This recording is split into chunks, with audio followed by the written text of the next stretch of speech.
Hello, hello, hello. There is Sparky. The man that's always busy.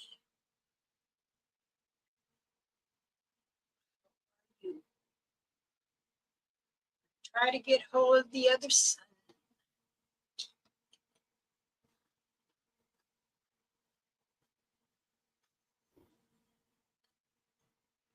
Say, Candy, how are you, sweetheart?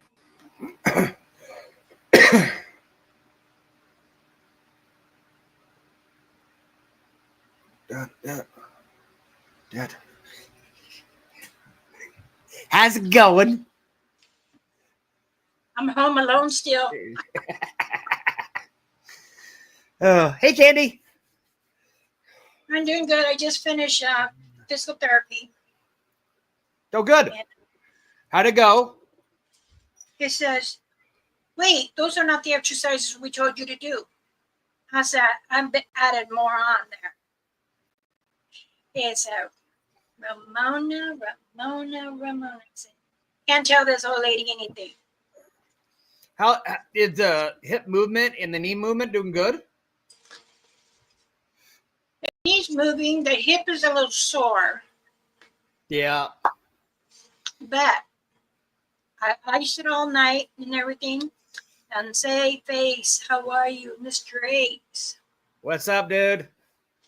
So why do I feel like I'm like right here?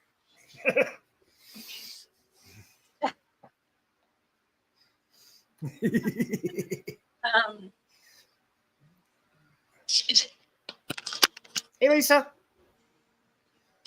Here we go. It is what it is. Say, Lisa, how are you?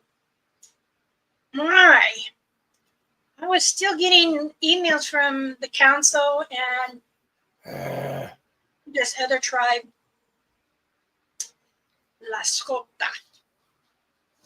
They really like to. Oh, you're losing your subscribers again. It's okay. I'm not here for fame. I'm not here for money. They're way up northeast, aren't they? Huh? Are they northeast? Wyoming? Oh, okay. Okay. They're by Wyoming. Right? Are you right? Northeast? No. That was the one I didn't know when you had the list, I think. That's why I was like, who was that? I was like, I'm not familiar with that one at all. Yeah. One of the council members there, they're like, hey, Berkeley, what's up? What's going on? And I said, what about what? It was, first you had 500 and then 535 and almost 540. You almost hit that rate. And I'm like, you know what? I'm not like other channels want to hit that dollar sign. I'm here to tell them some of my stories as I was growing up and what is out there. Share some information for them because I do believe that Americans should know too. They might hear this from other relatives, natives, indigenous natives, but they don't go and tell others. Hello there, CP. And that's the thing that a lot of them don't realize is like, if you're not going for a flashy and all the drama and all that kind of stuff for a YouTube channel, it will grow, it dissipates, it grows, it dissipates. But once you have those followers, that's a base that won't leave you. Unlike the rest of the fame stuff, if you don't get a video up once a week, you'll just lose a whole bunch of people. You're doing your own thing, and they should just shut up. I told them, do you have a channel? Do you go out there and talk about medicine? Do you go out there and talk about herbs? Do you do prayers for them? No. Don't let them bother you. Don't let them bother you at all. Oh, it doesn't bother me. I just kind of like laugh because I kind of know who are the people.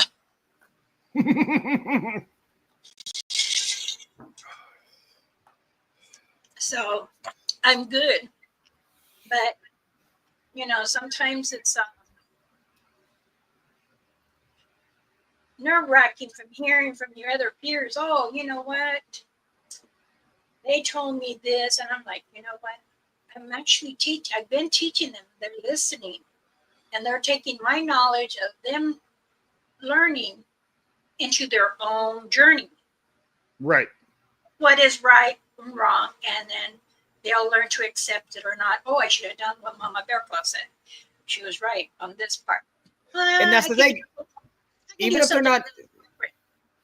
they're not Native American, it's like they can take your teachings and put it into whatever path they're on. Right.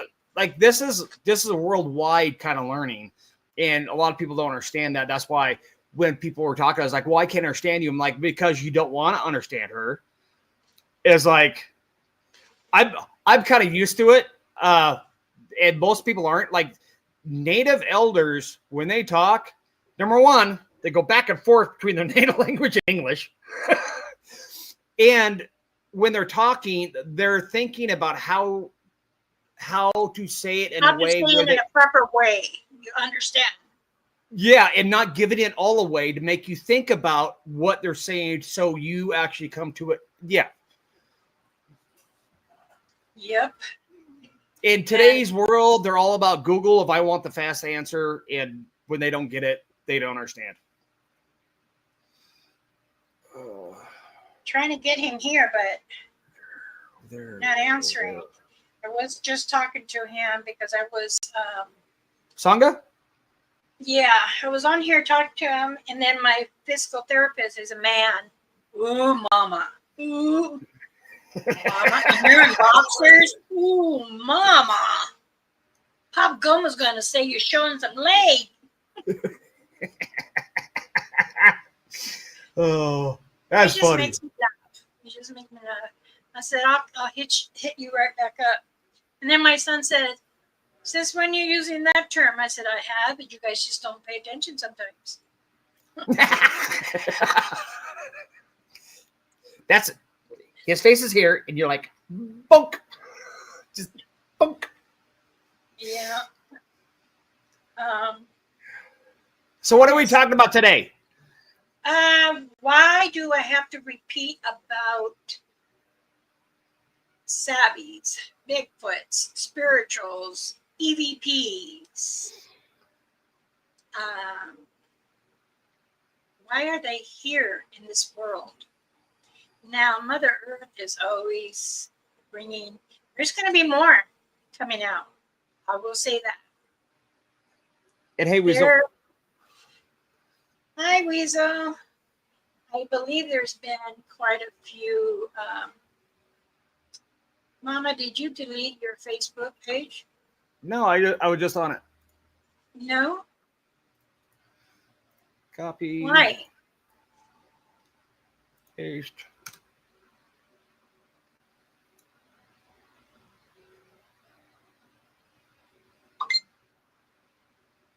Her main one or her personal one? I haven't checked your personal one, but everybody goes to your main one. Elder Medicine Bear Claw. I'm on it right now.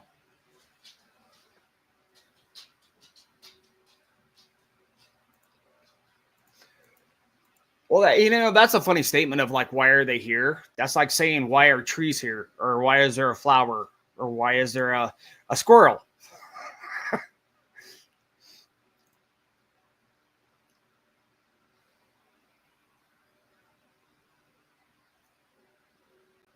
Oh, she's in deep thought now. I am, when she said that, I'm like, well, wait a minute. Do you want me to check your personal one? Is that what she's talking about? I was just on my personal. Okay, your main one's up. I'm on it right now. Yeah, because, see, I'm on now this is Elder.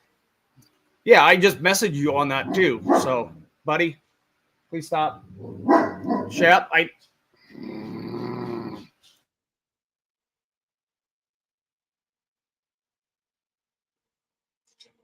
right. It saddens me. I'm gonna say this, and I hope people don't get offended. And the ones that do get offended, well, that's on your behind. I will say this. take a deep breath first.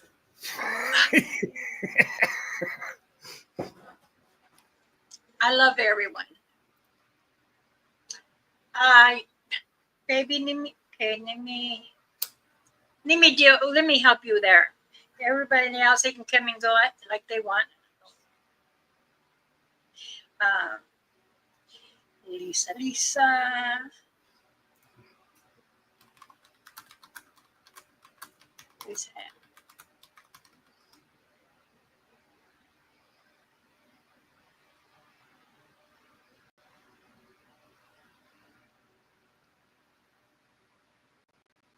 You have the little hearts around you, right?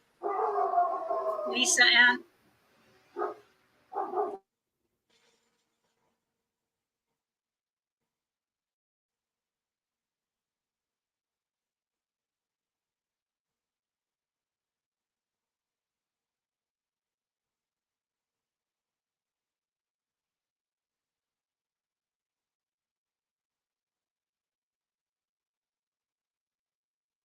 Okay, I message you. If I sent you a message, that would mean that you're connected to me and everything. So, but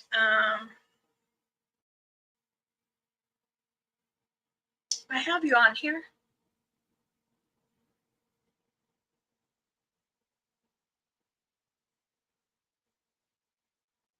Oh, wow.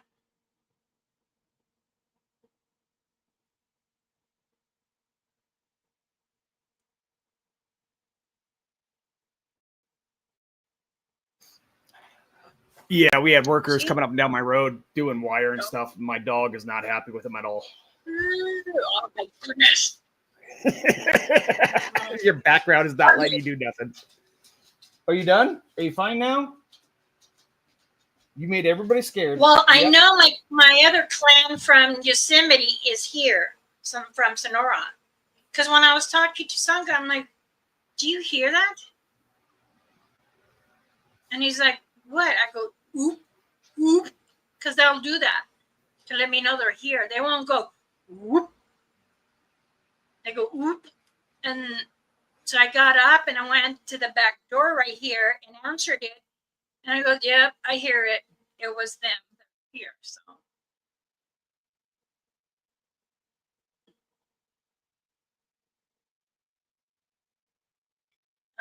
I'm looking at my page to show you, sweetheart. See? Oh, there you are. That's me. I love that picture.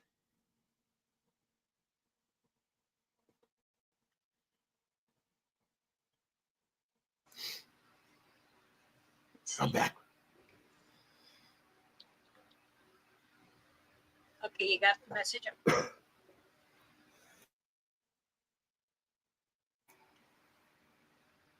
Then you can just go to my, let's see, open your, then go to view profile.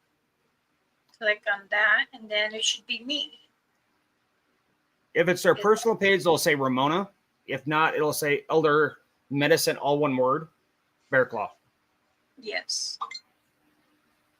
My personal page, there's very few that I have accepted on my page. Otherwise, we all have to be on this one. Because, like I was saying, there was just too much people saying that, they wanted to be friends on there, and then they're friends, and then start asking families questions and want to be friends with them. And they all told me, Mama Bear Club, you keep your other family online family or social family, whoever you are, on your side. I said, yes, ma'am. That's always a good idea, because you don't want Fruit Loops going over and talking to your family.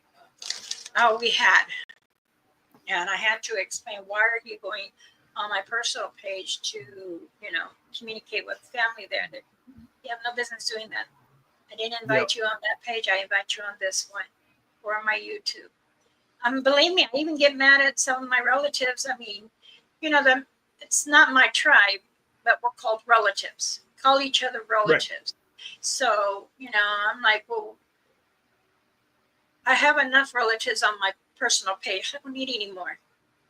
And they get upset because I'm sorry. I really have my elders and some of my aunts and great aunts are on there, and they're, I'll tell you one. His name was Roy.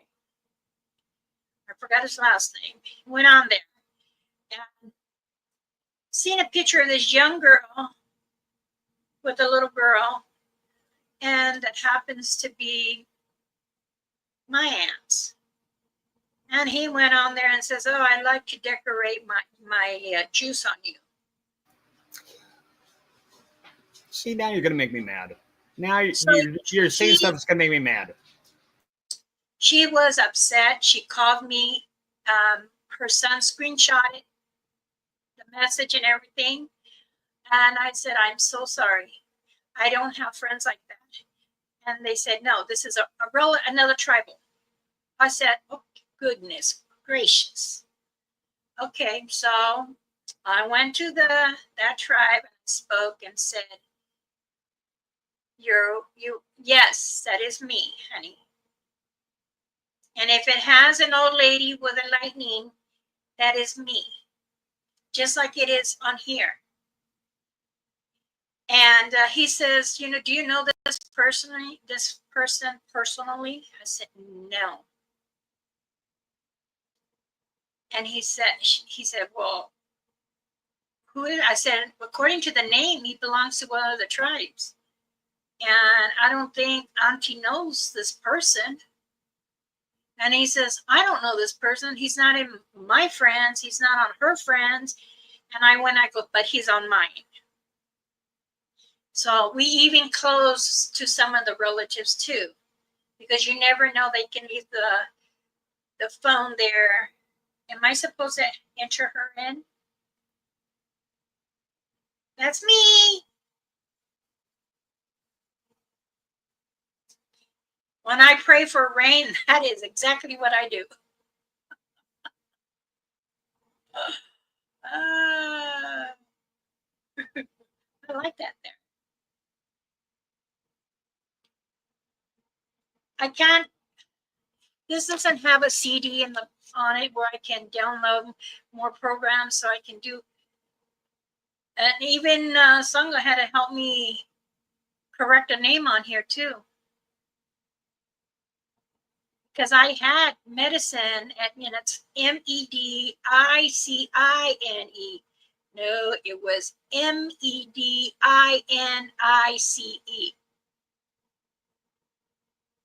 And I'm like, what? He goes, no wonder I can't connect with you. I said, it's there. So I went in. He goes, I don't know where to look. On my lap. Oh my God, I can't even hear you. Oh, no. Let's see. You have your mic? Sangha, get in here. There you go. Yeah, Sangha, get in here. You son of a. I was saying is like, don't ever ask me to spell anything, because I guarantee you I will spell it wrong.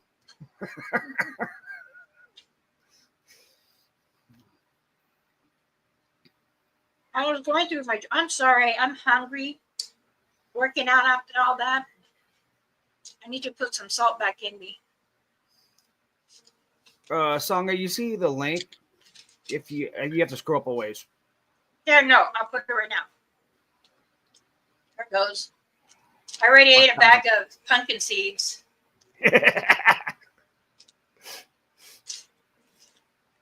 My husband says, what have you been doing? I said, oh, I ate a bag of chocolates. Or what? Yeah, you know the Hershey nuggets, the little Hershey nuggets that look like treasure chest.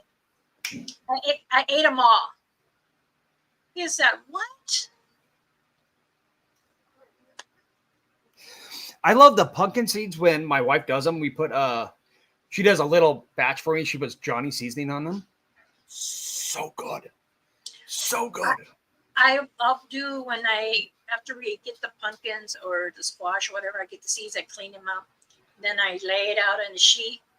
Mm-hmm. After they're baked a little, then I'll put it, caramelize some sugar and stuff together and honey, and then I'll put it all over it, spread it out, and then I put it all on top, let it cool off. Then I'm like, oh, yum. oh my. Don't need to watch this. Sangha doesn't know how to use computers. He can't. What the hell? What the hell? Sangha, what's the problem? What's the problem? Gave her step by step. Sangha, so nice. Oh, how to change the word. I bet you went to go get a clean shirt on. Oh, jeez. Bet you $5. I believe you. I believe you. If you like his mama.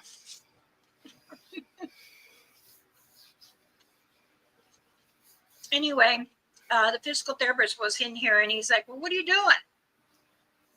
You know, what are you doing walking to the door? Where's your walker? Because it's over there. Nurses, worst patients ever. I said, I had to let you in. Yeah. We set up his laptop. It wasn't already set up? What are you doing? She told you she was going on. See everybody? Outdoors. Oh, that's awesome. Then, ta-da. Oh, that's cool. I like that. I love that. That's nice. My daughter did this one for me. And how did coffee or brown stains get in it? Oh, goodness. I haven't worn this in a long time. What's the biggies over there making excuses? I was on my wife's phone. The sun was in my eyes. I didn't know how to wipe my butt. He's just making excuses now. Here's mine that I was trying to do. Oh, that's nice. I like that. But the bear didn't want to come out on the silk screen. My daughter come out too dark? Yeah. Sometimes that happens. She says, Mama, your bear, it's got the bear right here, and then the claw, and then there's a little image of me. Oh, nice. And then here's my face, and then right underneath is the bear claw. But I was like, maybe I said, well, he goes, well, maybe we should make some t-shirts and sell them. Yeah. I said, I'm not that popular. You're getting there. You're getting there. I said, I go, I'm not trying to make money off the YouTube for that. He goes, no, but that's your bingo money. Yep. Because that being my bingo money and to buy more supplies.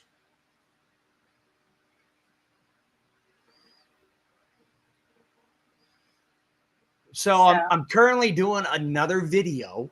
Okay. So I did a video on orbs. I did a video on the Fae, and I'm doing a video right now on the paranormal. And I know I'm gonna get so much hate from this video. I actually put a kid video on the end of it about the paranormal, and actually that could cross over the cryptid world too. How everybody does the podcast, the videos like a scary movie, like it's Friday the 13th kind of thing, which makes everybody so afraid to go out and actually investigate. Yeah. And I'm doing a video of kind of like, could we actually like turn that around and be like professional about it and not try to like scare the crud out of everybody? It can if you can do it right. Yes. Yes, it can. So I'm trying to do a video. I just burned it. I might have to go back and re-edit it. You know me. Sometimes I get a little foul mouth. But it's yours. Yeah, I'm very good on your channel. There's a couple other ones, so it's like they're like, "Hey, don't throw." Like I'm like, I'm pretty good if I know who I'm talking to, but if I get too comfortable, yeah, I talk like Mama Rainfeld. According to my daughter, she says, "Oh, he doesn't say bad words."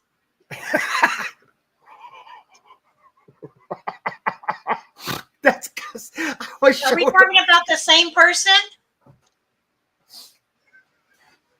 She tells me, "Mom, we weren't cussing on there." I said, "Well, I was getting information that all three of you guys were." And he's like, "My brother was on there too." I go, "And?" "Oh no, he wasn't cussing." I said, "He didn't say not one."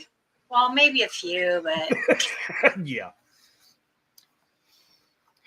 I did a couple, but I'm always pretty. I always remember, so I don't do it on your stuff. I try to be very nice. I try to curb that and just like take the army guy and just like push him over there. I've actually had people like, I can't remember what, I had a video. It was on a bad guy. I'll put it that way. It was on a bad guy. And literally every other word out of my mouth was an F-bomb or something. And everybody was like, okay. That's my daughter's favorite word. Sometimes it's her favorite word. Are you coming on? I just see it with your name. I don't know. He's trying to figure out how to work a laptop. It takes him a while. He has to hit the button, and then he has to hit the link. It's a lot of problems. He didn't have problems earlier. Was it earlier today? No, I didn't go on. No, it was yesterday. Was it yesterday? Or day before? Yesterday or day before? That was a good video. That was a really good video. Yeah. My one of the relatives that came by that was on his live, her husband was like at the end of the couch, like, "He's right there. I see the two eyes right there. Mama better go look right there. Right there. And then started looking and he says, "Oh, he called it out." He looked and called it out. I said, "Relax." And I go, "I'm trying to type and you're not letting me say what you want to say." And then Bernice, she was like telling Sangha, because after the live show, I was like, "Hi, how are you?" And she was like, after that, because her husband doesn't really speak our language. He understands, but don't speak it. And she was telling me, this one over here is acting like a little kid. He goes, "Hey, I understand what you did." I did that on it was a live. I'll put it this way. It was the two young native guys that do videos. I was on their live and they couldn't figure out how to say a couple words. And I was like, I know that. I'm like, hold on. And so I was like Googling. I was like, it's something like this. And it came up and like, I copied and pasted it. And they're like, that was actually spelled right. I'm like, I am a white guy. I know some words. I had them like, they were doing this number because at the very end, I was like, you should probably talk to an elder, whether you should say some words on YouTube or not. And they didn't know how to take me. They didn't. They're nice guys, but it was like, oh God. Earlier, from Blackfeet Res, they're went to another place and they're doing healing with other elders, and it's like they're making little medicine bags. Some are just making key rings,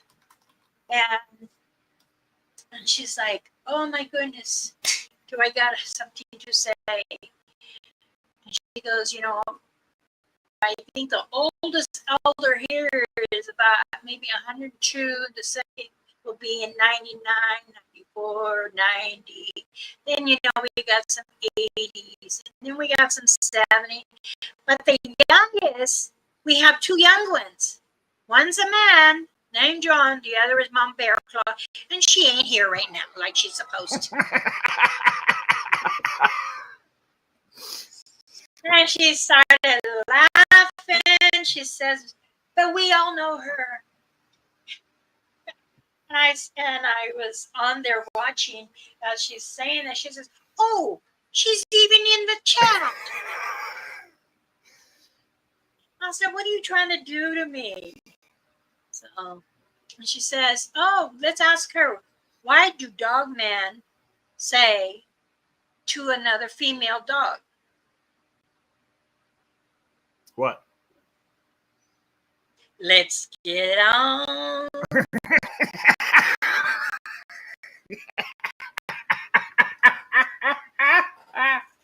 I did not expect that out of you.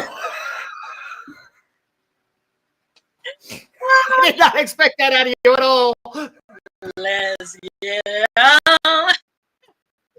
I started laughing because my husband wrote it down for me, some things to say when I go on a Zoom meeting. I used to give me something funny to say because I say I'm always so serious. I said, "You really want me to say this? Try to keep the panties." Yep, pretty much. That's hilarious. I guess someone's having a hard time. Songa, what the hell? What happened? What happened with you? Oh, jeez. He's not on the phone anymore, so he has to be back on the laptop. Which laptop should go on fine.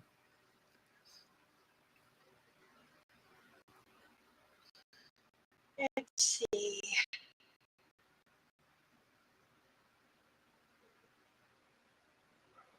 Let me see if Alicia can tell me what is he doing. He's in his underwear and a nice shirt in front of the laptop.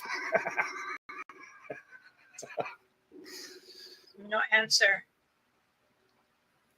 Gosh darn you. Are you coming? No, wrong word.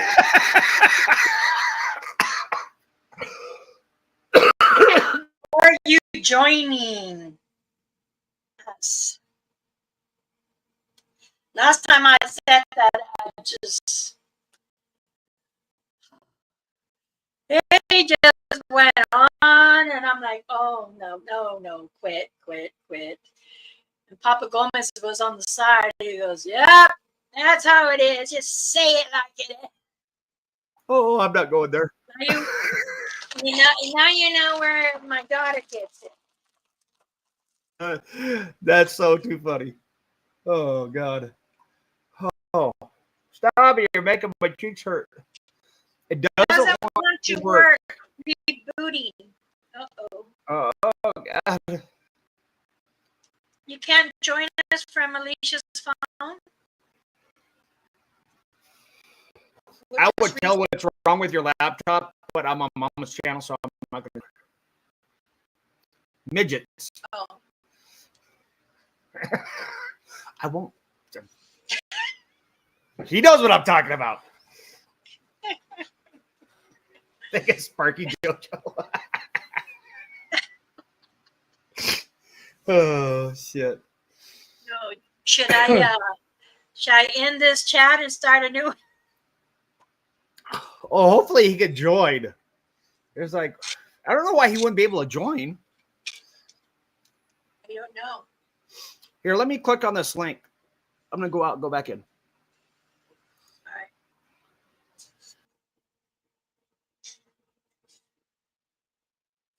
Hi, everybody. I'm Elder Medicine Bear Claw. They call me Mama Bear Claw. Is that good? I'm sorry. I'm just in a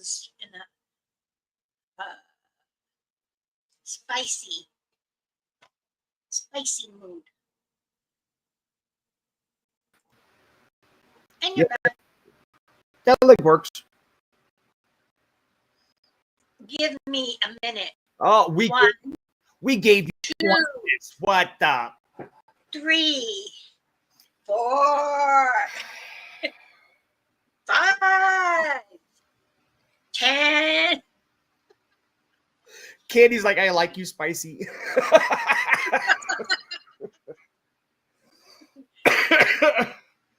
I don't. She's making my cheeks hurt right now. Oh, jeez. No, I got a sense of humor. Sometimes. Oh, I know. I'm really. I know. But I don't like to use foul language unless I really, really, really have to. Stay in school where you learn.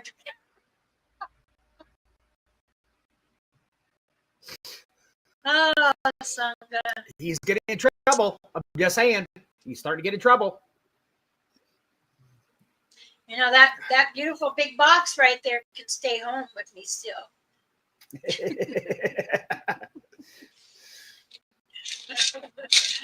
I was gonna say.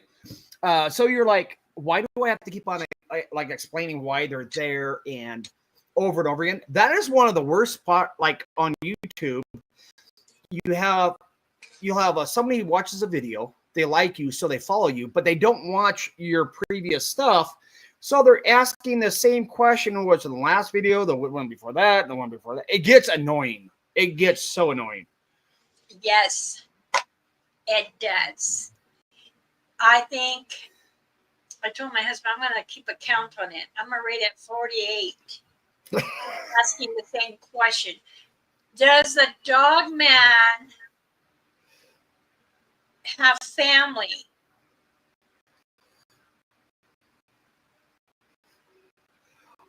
Okay, so what I did when I was doing a lot of YouTube, if people ask me like technical questions, like the same one over and over again, I just opened a notepad and I would type it all in when somebody asked me a question, and I just kept on doing it. So if someone would ask, I just go over and copy, paste. There you go. I'm like, I'm not going to explain it. I'm just putting it in the chat. I was like, I'm going to go live. I'm going to talk about it again, and we'll see what happens. So that being said, Bigfoot, could they be as old as elementals, Mother Earth? Are they pretty much been here for a while?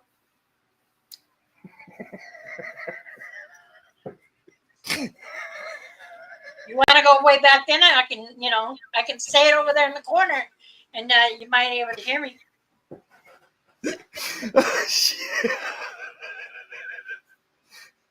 Oh, this is too funny. And then the other question is, how many hairs do they have in their body? Doesn't it get hot? Do they really sweat that bad where it wrinkles down and looks like they're peeing? I'm like, where do you get all that? Why are you asking questions like that? I mean, that's like saying, how many hairs does a bear have on it? I mean, or do they sweat? Or I mean, like. Then the other questions I get is like a no. They're like, well, do they scream loud? I'm like, oh my God. Then I got another one saying, have they ever swing on one branch to another?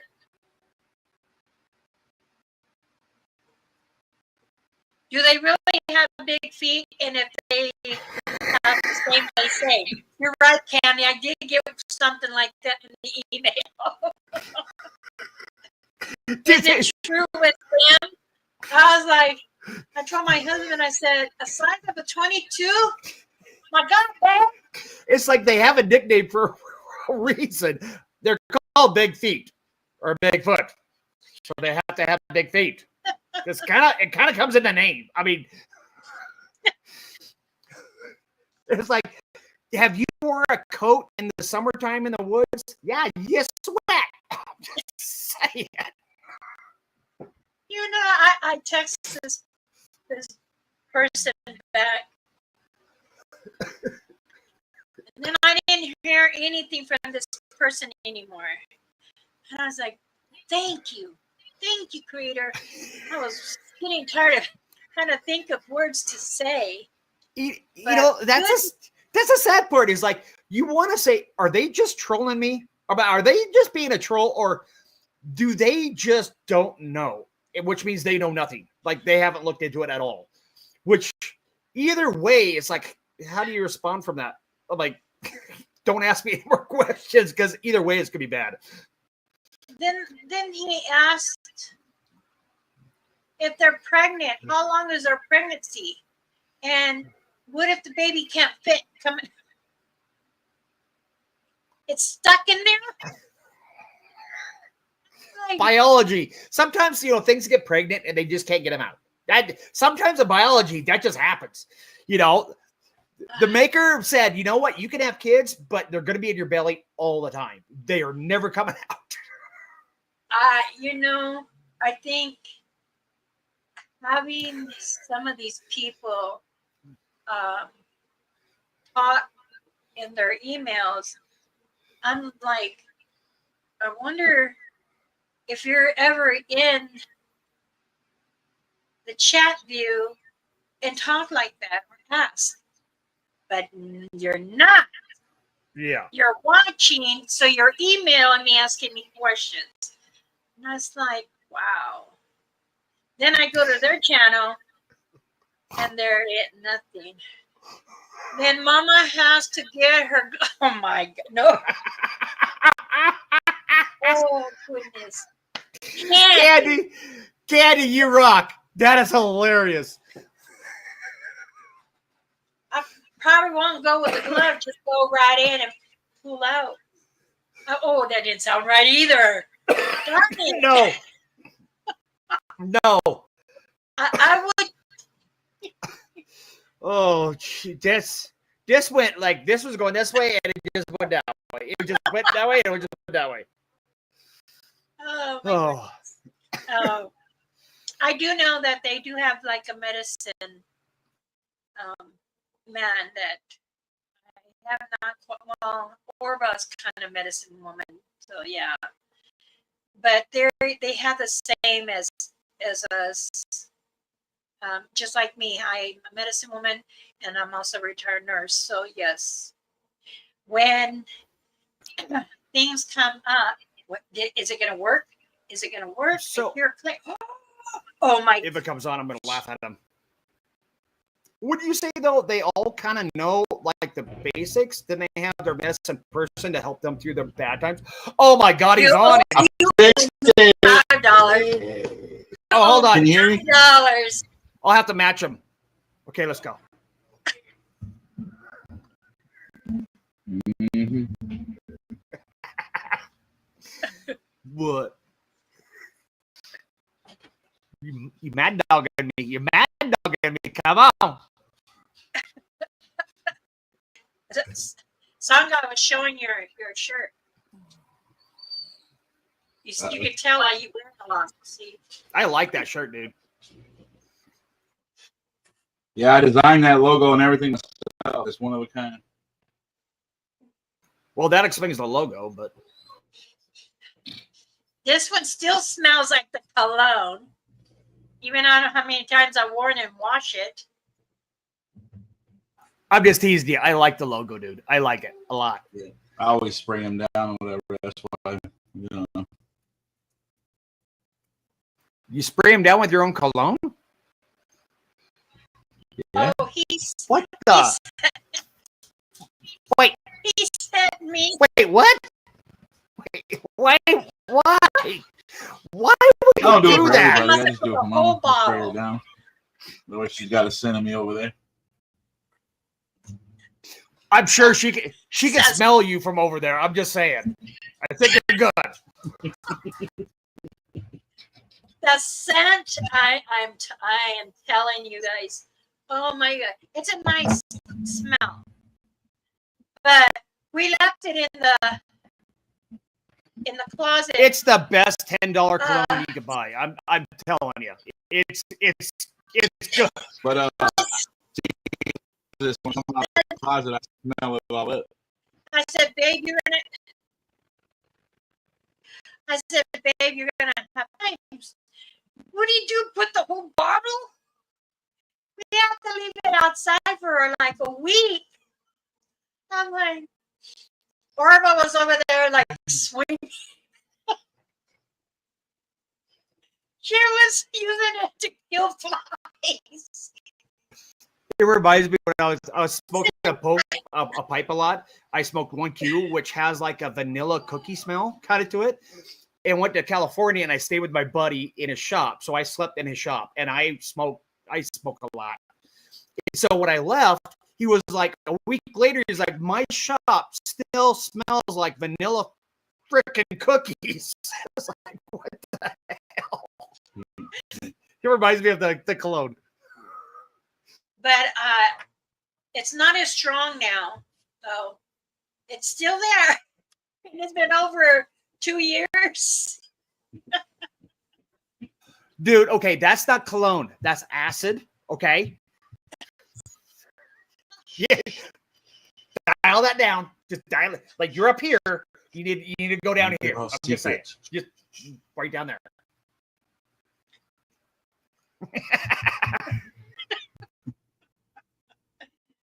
Oh, goodness. But I do say this, that, you know, my son does make me, Sangha does make me laugh a lot. So, I'm trying to He do always My makes me husband- laugh. Every time I look at him, his hat's like, yeah. that way, which makes me laugh.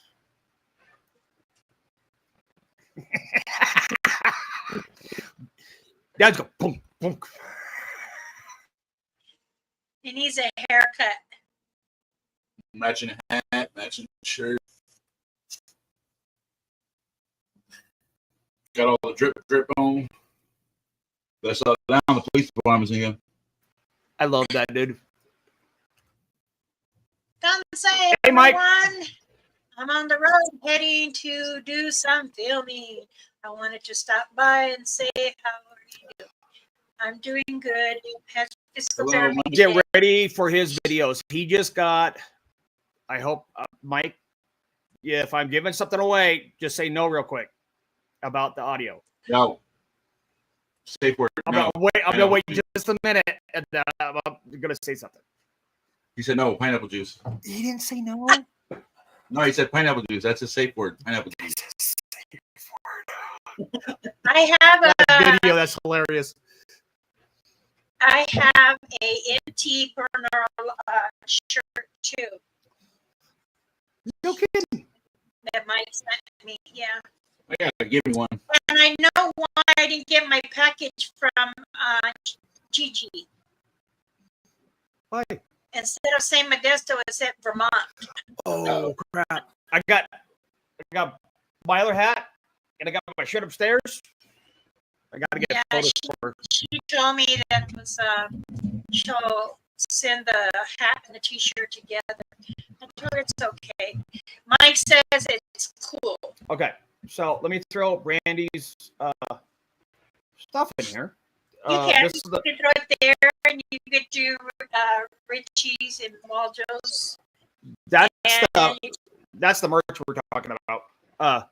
So Mike, MT Paranormal, when I was talking to him, I was talking about audio and I was showing him what I use, and he just got a Zoom H1, which is a very good recorder, but he got it hooked up. So when he's doing his lives, it's hooked to his phone, so he has like quality audio off his phone for his live. His lives are going to be able to pick up a lot more stuff now. That mama sent me. I'll never use it. If you can get like, I think Apple has it. I know Android has it, where it's a plug-in that goes right at the bottom of your phone, and then you can plug in any mic to it. So if you have like a high-end recorder, like the Zoom H1 is not that expensive, or something like that. The self battery, so it actually boosts. You can plug it right in there. Well, I have one that's the built-in mic that you can put on, for people when they talk. And all that. Yeah. A lapel, was it a lapel mic? I have, Yeah. it's the one you clip on you and all that. I have that. I just never think. What the hell? Why do you got it then? You don't use it. I don't know. You're silly. I have a lot of just stuff silly. that I have that I never use that I have. I got him that. I got laser lights. I got also about taking them because. Well, it's good you don't take them because, good Lord, you could get evidence. So don't take them at all. You gotta take them to still get evidence. Well, his evidence come right to the house, just like mine. Mm-hmm. I'm watching the live, and I hear EVP, and I'm backing it up, and then I'm like typing what the EVP said, and then going forward, and I'm back, and like that happened, like 5 times? Yeah. It was like insane. There's a lot of stuff out there. Yeah, Mama Rainfeather was there. She was right with the little ones. CP got a good picture of her. You can see her face is round, down, and you could see the little native lady with her little small eyes. And I was like, "What are you doing down there?" But she told me she was there playing with the little ones. So, and then she goes, "You know about the branch, right?" I said, "Yeah, I was on the live with him." And son goes like, "Oh, well, then we were thinking of her, talking about it. Sure enough, she came in across. That's cool. I had to pinch her. I went to go pinch her to see if it's just an image, but no. She says, "Why are you pinching me? Look at me." But she not in that way. She says F. That's her favorite word. Why in the F are you trying to pinch me? And I'm like, now you wonder where your goddaughters get it. My daughters. She goes, well, they need to get it right. That's why.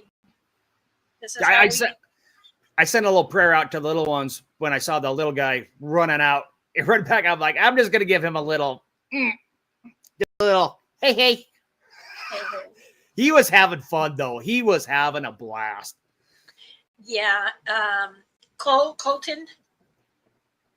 Right, Sandra? Oh yeah, Colton. Yeah. He was going all over. He loves to go out there. That's He's cool. like, he ain't scared either. He'll take right off in the woods by himself and go right up a trail. He'll be. You give him a camera and say, "Here you go." He ain't scared of none. Yeah. That's good. But he wants his bag first before He's gotta have his bag on, because if he don't have his bag on, he's not protected. With his bag, whatever, he's got a set of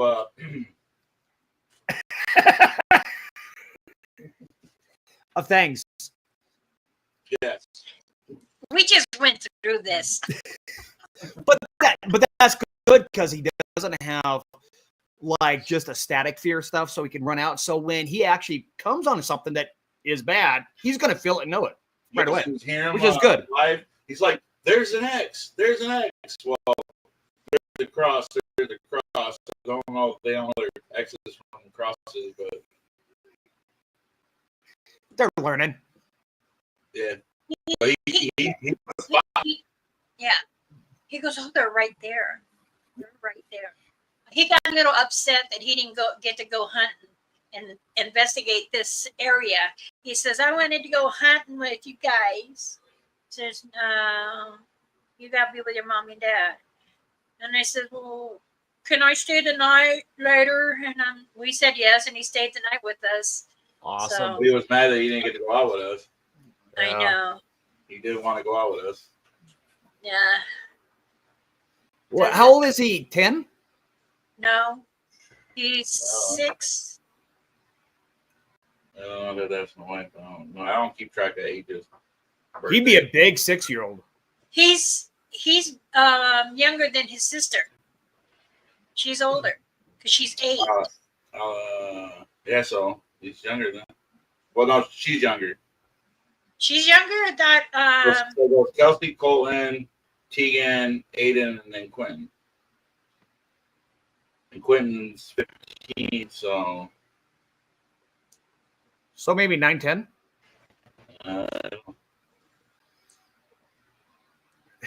He's asking the wife. He's like, hey, the smart one. I do that all the time.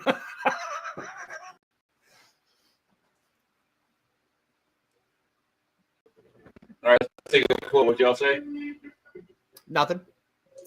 You said how you guessed the age. How what did you say? I said 9, 10. You said, Mama? I said 6.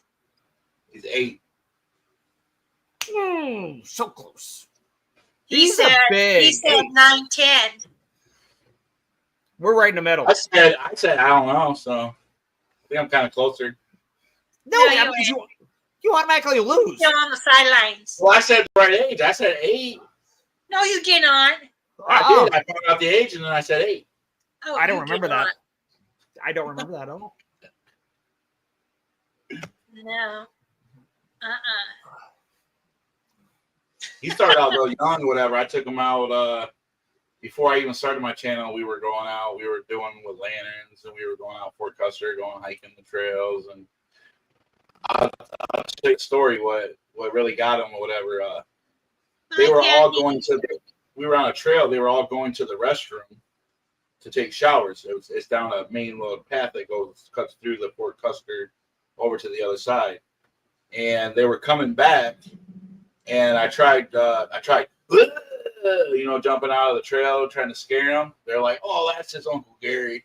So I was like, "Okay, that's cool." So the next year we went camping. I said, "I'm just going to shake the trees."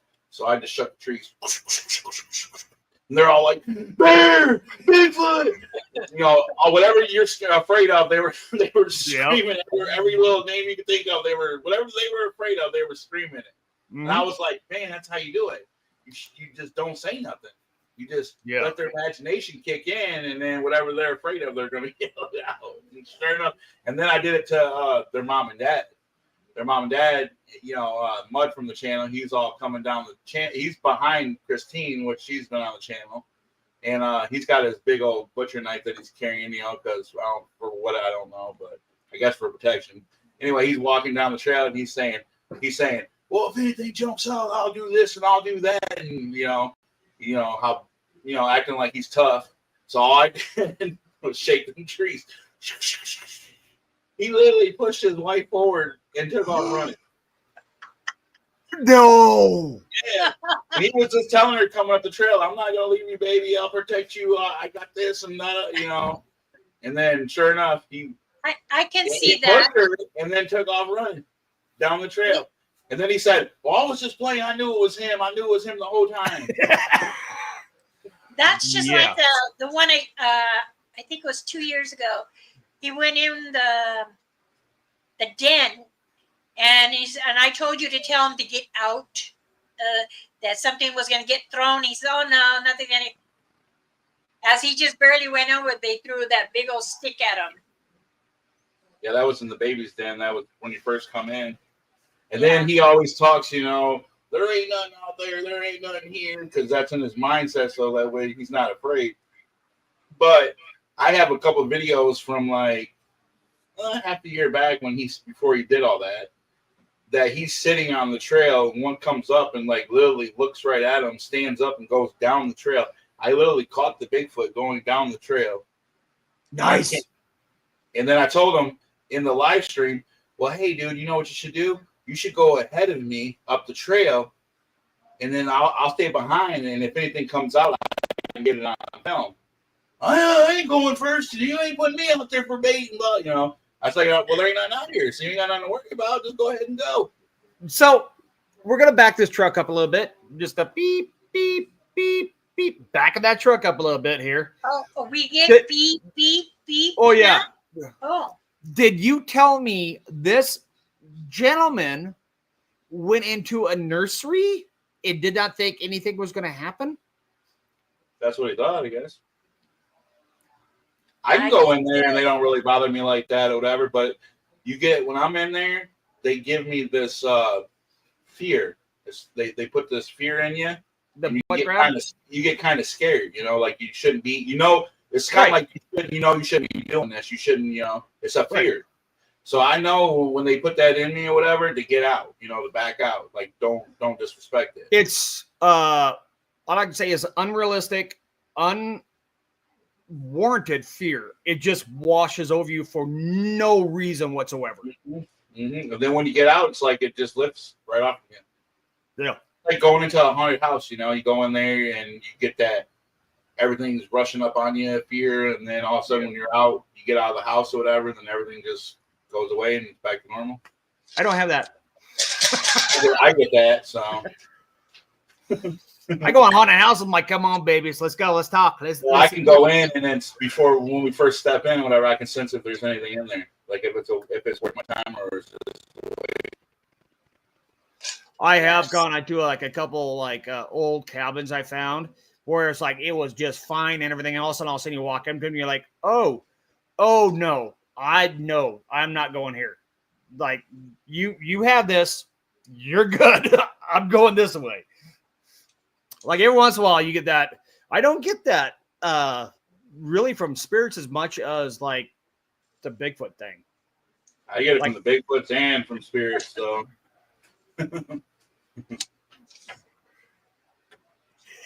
When she's over there just hugging her ice bottle, just like, I was gonna say, let me go grab some, but I changed my mind. I forgot what I was wearing. Just all you gotta do is just close your camera and then and then go. Yeah. We'll tell you if it's on or off. We know how you like your water and ice. There you go. You don't have to do that. You just push your camera button. I don't want to. Well, what if that falls? Excuse me? You think of that, did she? Like, they'll only see you now. Dude, don't Murphy her. Don't say it's going to fall. That's my luck. I always have bad luck. Somebody was talking about it in the chat rooms. They were like, well, if it wasn't for bad luck, I wouldn't have any luck. So I just look for the bad luck. Oh my goodness. I think mine does my screensaver should. Let me see. There you go. Yeah, you got the cool thing. Yeah. So do you pay for that? No, you just when you come in and when it asks you your name, title, and all that, you just click on that picture where it says edit avatar and then put your logo in there and boom, it's there. Wait, can I put anything in there? Yeah. Any picture you want. Yeah, anything. Some of my life might be a little spicy. YouTube appropriate there, mister. It'll be fine. It'll be fine. Just make sure it's YouTube appropriate.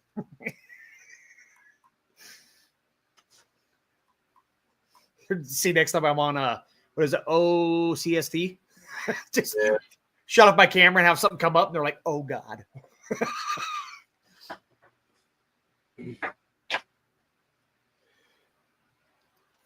He's just starting out though, Harold or whatever. He's just starting out. He's doing his thing. Who is? Oh, you just said Oklahoma, Criped, whatever, search team, whatever they call him. Yeah, he's trying to, he's building. He's building for sure. Mm-hmm. Nice family. I love it. That things to, work out and learn and all that, but try to teach them. They're stubborn, so. Oh. They're stubborn. Yeah. They're stubborn. Yeah. I don't want to bash them, so I'm not gonna say that. No, they're nice. They're nice guys. But how he's they- starting. He's going to learn as he goes. You know, I started out and I seen stuff that I thought was there that wasn't there, and I seen, you know, I mean, dude, look, everybody who starts out, when they start finding stuff over and over again, or like they're like, I'm figuring this out. They think they're figuring out when they don't understand. It's like that's a thimble like of that whole world. So it's a growing process. I mean, a lot of those guys, you kind of have to give a little growth room, you know, as long as they're not being assholes, you know, give them a little growth yeah, room. there's like this one channel I know that I watched or whatever. Every time they go to the certain trail, you see a yellowish greenish dot, you know what I'm saying, that they say is eye shine. I keep telling everybody over and over that's a marker, because you can go through every video when they're at that spot, and that marker is always there. And every time they show that marker, they're always like, "Oh, did you see the eye shine? Did you see the eye shine on the trail?" It's a mile marker. It's a marker for a trail. I tell them, well, why don't you walk up to it then? Well, they won't do it, you know, or they'll be walking out. Something, you know, automatically catch their hearing, so they go the other way. And honestly, it's like that's a lot of guys. Same way with the paranormal, they get so excited about what they're doing that when they find something, like there's one or not one, there's a couple of videos where it shows they're like that's like a UFO up on top of the ridge kind of thing, and you can see it. It's actually a tower because the light's blinking and it doesn't move. You know, it's one of those. I think they're trying to be genuine. They get a little excited. And I think, you know, the more they do it, the more they're going to actually learn more about it and not be like right now. I think they're scared to go out past certain spots, which, you know, as well as I do, the first couple times you run into something like that, it's scary, you know, until you figure out it's like, yep, they're not, they're just there. And well, then you got to tell yourself too, like everybody asks me the same question about the Sasquatches and all that. Well, how you know if you got a good one, and how you know if it's not going to kill you and all that? I'm going to tell you straight up, because the first time you was in them woods at nighttime or whatever, or the first time you was in there and you was by yourself, or if you was just in there with another team, they wanted you, they take you. They would do whatever they wanted to you right then and there. Pretty much. And I try telling people, but some people don't listen. The Sasquatches or whatever go by the law just like we do. It's in the Bible. We should not kill our own kind. Blah blah blah blah. Thou shalt not kill. They know the 10 Commandments, you know. But it doesn't say, like, I try to tell people, well, there's mean ones, and well, if you're shooting at my family members, I'm gonna turn mean too. So if you're doing the same thing to them, they have every right to defend themselves too. And, you know, that's the point. Like I was just telling Mom, I did a video. So I did one about orbs. I did one about Fae, which had to deal with some other stuff about how it's presented, how everybody's scared of it. And Bigfoot is one of them, where it's like they're going to eat your toes off. You know, they're just going to come out and kill you. That's the movie. But there's so many podcasts and so many videos that portray themselves as a horror movie of like these things are coming at you, where a lot of these guys, especially, you know, like we're talking about guys just getting into it, you know, they're in it for, you know, 6 months to a year or maybe a little more, is like they haven't even got to the point where they don't realize all of it's bullshit. That's for clicks and views. That's for, you know, AdSense at the end of the day for YouTube. It's like I wish more people would get off that fear factor so we could actually have more people being comfortable in the woods, because you know as well as I do, if you react in a bad way in the woods and there's something there, I don't care if it's a spirit, if it's Bigfoot, if it's DOGMAN, I don't give a shit what it is, they're going to respond in kind, because they're like they're freaking the hell out. I forgot Mom was here. Yeah, they don't like you disrespecting forest and all that. When I did EVPs talking to the Sasquatches, when I'm just by myself, just chilling and talking to them and all that, they tell me that they don't like us because we destroy the earth and we're destroying the planet. We're killing off the woods. We're building more. We're overpopulated, and we're just destroying it. Right. So they're that's exactly right. Nature, and they like nature. They respect it, and like everybody thinks, well, the Sasquatch took my dog, and it took my cow, and it took my chickens, and it took this, and it took that.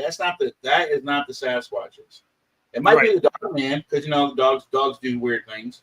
But I'm telling you right now, it's not the Sasquatches, because the Sasquatches, for one, have to cook their meals just like we do. They get sick just like we do. If you eat raw meat, it's going to make you sick. It's going to give you worms. You know what I'm saying? They're not going to. They have to cook the meat just like we do. Now we can eat raw fish. They can eat raw fish. I mean, pretty much anything that we can eat raw. Like we can cook a steak. Flip it, and then eat it. You know what I'm saying? Like meat. Mm-hmm. So they can do the same thing. So technically, you can eat a cow pretty much raw if you want to. Especially like deer. Deer's a good example. We can eat deer damn near raw because it has less fat. It has less of a lot of stuff unless you get in the bad areas.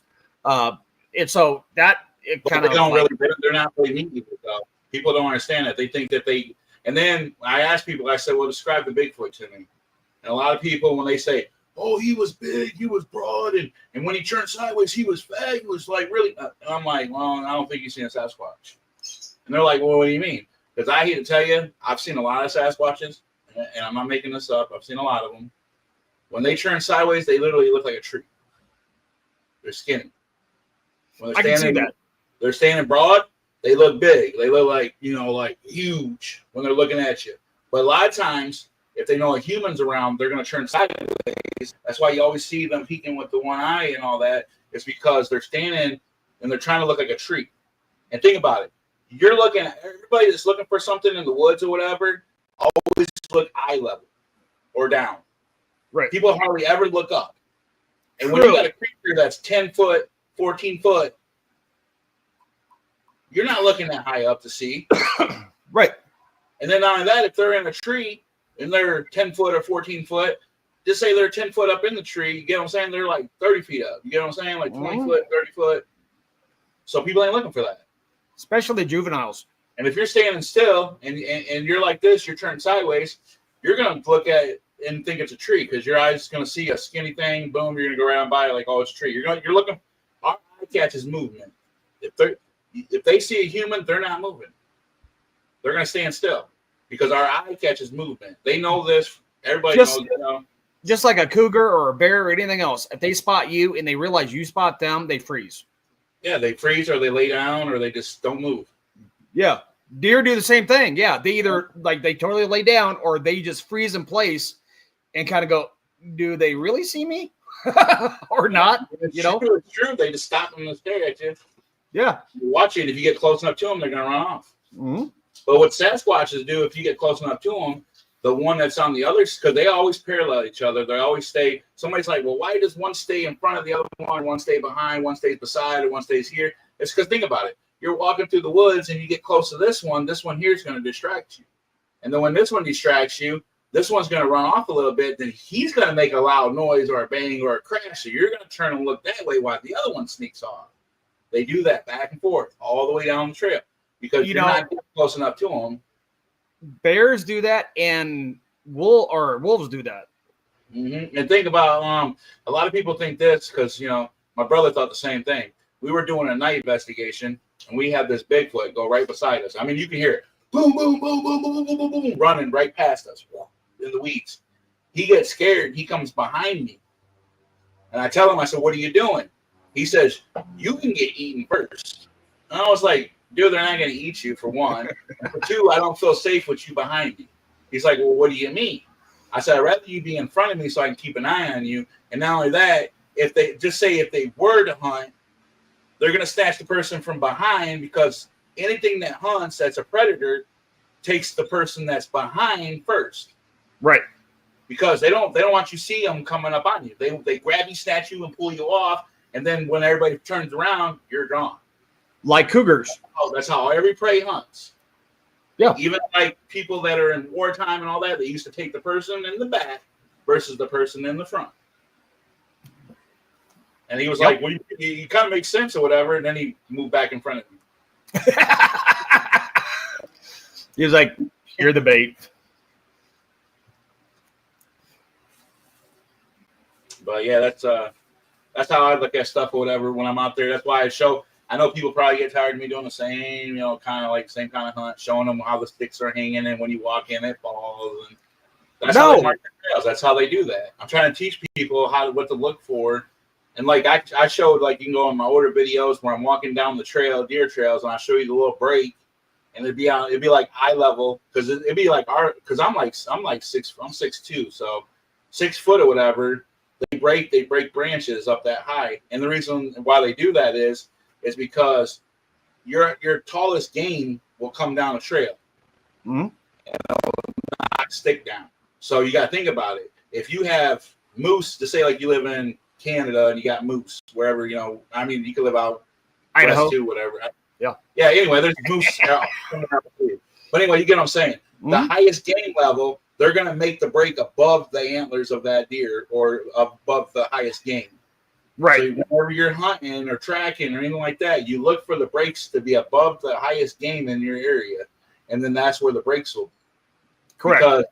And what they do is they break like if you're going down a trail, the stick will be broke on the right side. Whenever you see a stick broke on the tip of the stick, look, and it'll be hanging, it'll be swinging there. Just look to the right and where the break is, and there'll be a hideout, what I call a big old bushy area, whatever, where they can hide out. Right. Farther down the trail, if it's on the left side, the break is, look to the left because there's going to be a hideout there. There's going to be a spot for them to tuck away and hide. For the deer trail. It's on a deer trail. And the reason why they use deer trails is because deer, they're always constantly back and forth. They're going to use the same route, the same trail. This is the way deer are, and it covers their tracks. Right. Now, they stay in populated spots like that because they want their tracks covered. And then another thing they like to do is they take sticks, and they're not very big or whatever. They're about like knee high on a person, and they put them upside down where the roots are sticking out. And that right there marks like trails. Like there might be a bush, and there might be a bush like this, right? You'll see that stick right there in front of that bush. Common sense is people don't think nothing of it. They just walk right on by. But if you was to take that bush right there and push in the middle of it where that stick is, it'll open up. There'll be a door. You can go right in that door. That makes sense. I've learned that. I've showed it on the channel. I've showed people, I've told them how to, like what to look for. Just like no, and that's why I was saying don't apologize for how you do your channel, because how you do it is exactly what I was telling Mama how people should do it. Is like real investigation, not scary shit. Just going out and finding stuff and explain it as you go. Yeah. And then if you look for trails and you want to know if they're going or coming, all you gotta do is just look at the trail, see if it's wide enough for a Sasquatch or a human to go down, and look at the grass. See if the grass is pushed this way or see if the grass is coming towards you. If the grass is coming towards you, that means they're exiting that way. If the grass is going the other way, that means that's a way that they travel going that way. You see what I'm saying? And that's normal. Like that. That's normal. Look at a trail and go, it's a trail. But the way I see a trail is I look and see which way they're going. And then what I try to do is I try to find out what there is to eat in the area.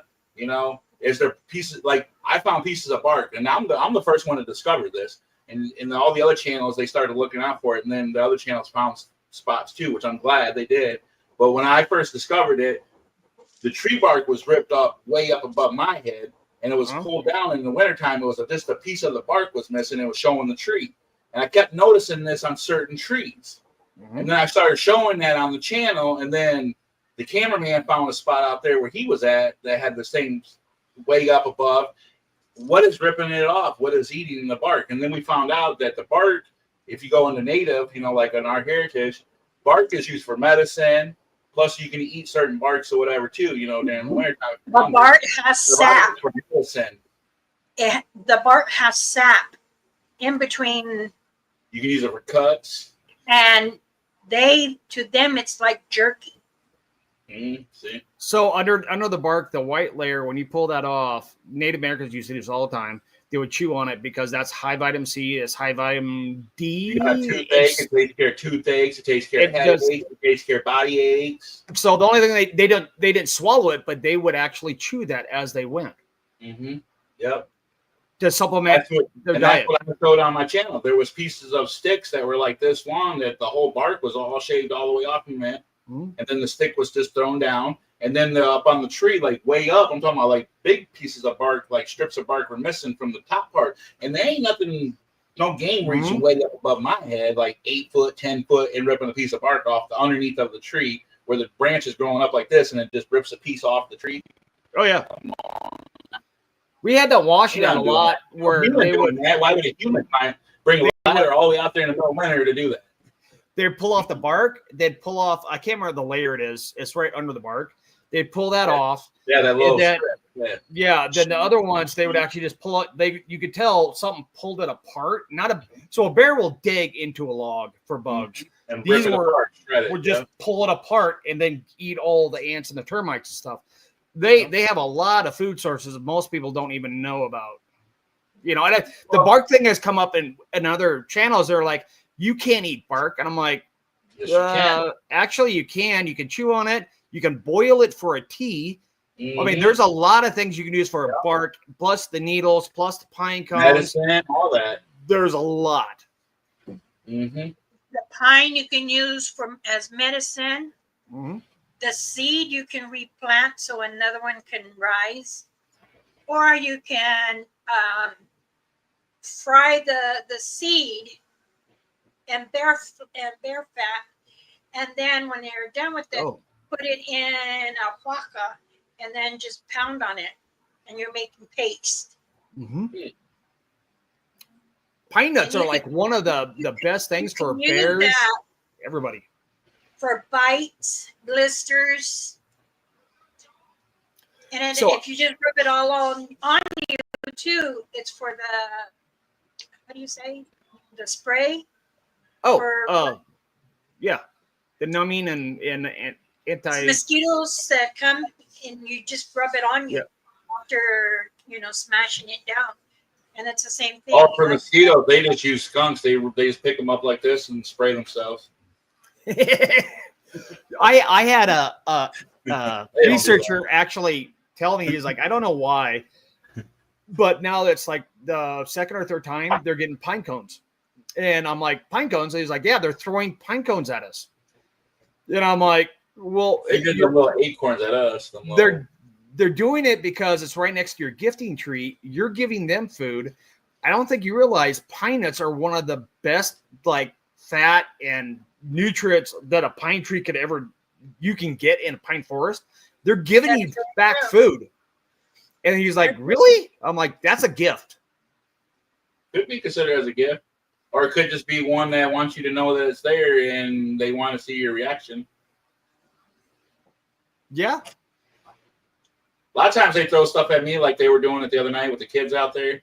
They like to throw stuff to let me know that they're there and where they're at, even though I already know where they're at, but they like to do that to let them know, hey, I'm here, I'm over here. Right. But that's usually like sticks and rocks though, right? Yep. That's what I got most of the time. Whatever. I mean, I could see that concept of them throwing it and then it'd be food source, like, hey, I'm feeding you.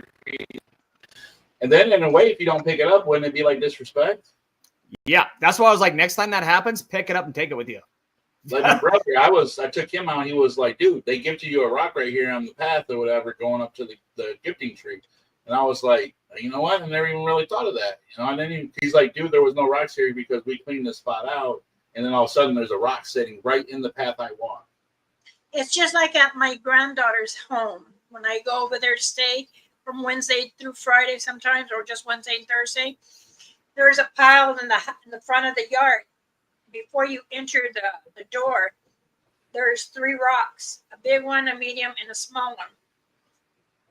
And every time when it's my time, I go there, I put the small one in the medium and the other one on top.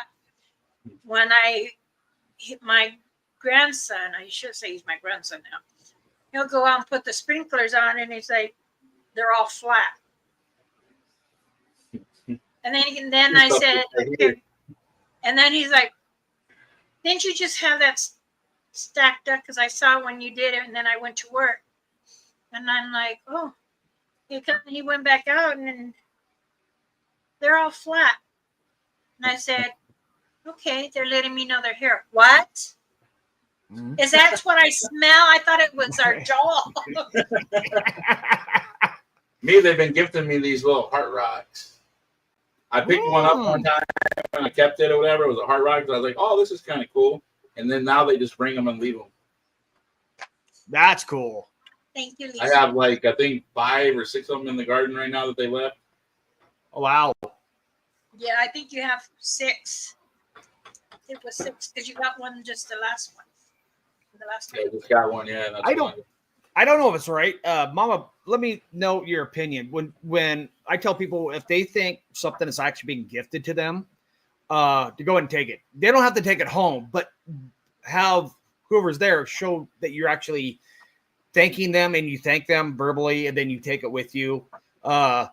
If you don't, they know we're dumb. So they know sometimes we don't catch on to what they're doing. No, they don't think the human's dumb. They just say they think odd. Because here Right. you're gifting us, and we want to gift you back something, and you don't take it. To them, that hurts them. Some of them will be hurt about it. Some won't. Someone's like, okay, you're here, but why are you gifting me if I cannot gift you? Sometimes, even that you do it over the months and then it comes to years and you're gifting them, it could be one of them out of 15 will be very disappointed on you because you did not pick it up. And I look at that as how they live with the indigenous tribes so long. Their culture was, if I gave you something, something was given in return.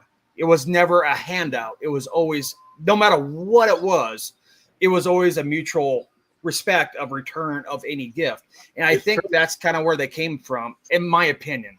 It was bartering. Yeah. Sometimes, but you know this, I don't always take their stuff because I don't pay attention. They'll bring it to my house and leave it.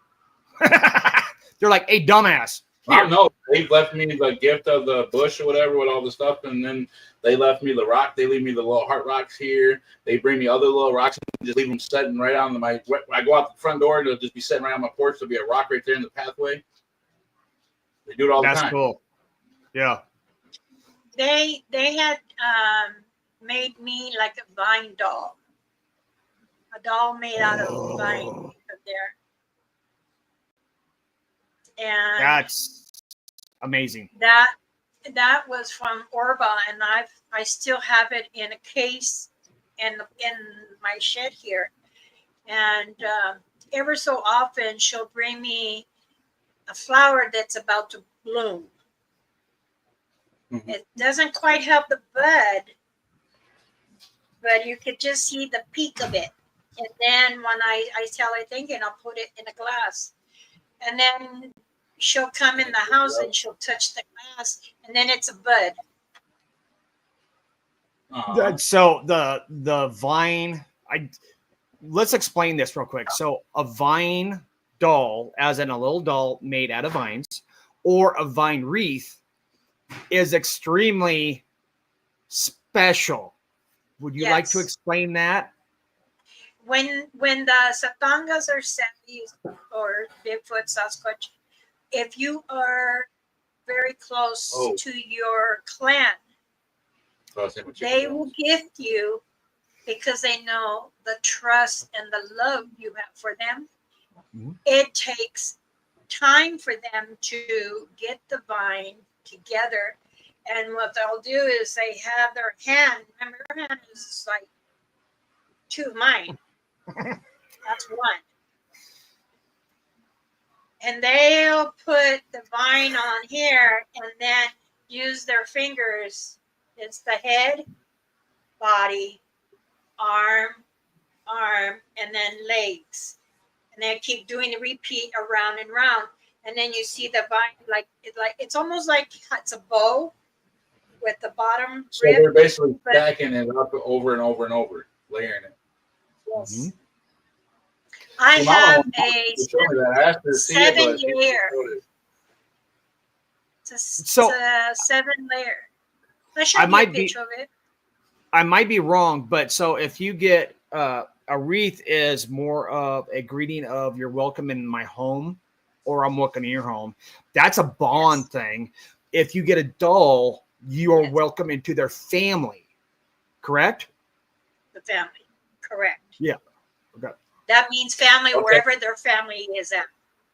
So I got flowers, sage, tobacco, a stick, a vine, and a berry bush that I believe the berries are poisonous, but I'm not sure. So what does all that mean? That you're, well, the flower was for Alicia. That is from the male. Oh, I can see that. The juvenile is the one that put the rock. And your elder in your clan has put the tobacco and sage. Do you have a lot of bushes around your place? Just a question. Do you have like greenery and everything around your place? I mean, I got like the fence line that has greenery, but not like. That's probably why they gave you the bush. No, I mean I have roses. Like my whole front yard is roses all the way down. Yeah. Oh. And the weird thing is, okay, I'll tell you the story. The weird thing is, Mama knows, I had a rose bush, and I thought it was dying. It was just starting to like brown or whatever. I didn't know you were supposed to trim them or whatever, so they come back up or whatever, the smaller ones. I was just thinking the plant was dead, so I pulled it and I threw it over to the side where the fire pit thing is. Well, when I went to go burn the brush or whatever, that the roses were gone. So what I'm guessing is my clan came here, seen them, and took them and grew them, and then gifted us back the roses because my wife loves roses, and they were showing me that hey, stupid, you threw them away even though they weren't dead. Yeah, that's a good possibility. Roses, it was miniature roses they gifted back. It was the same roses that I threw out.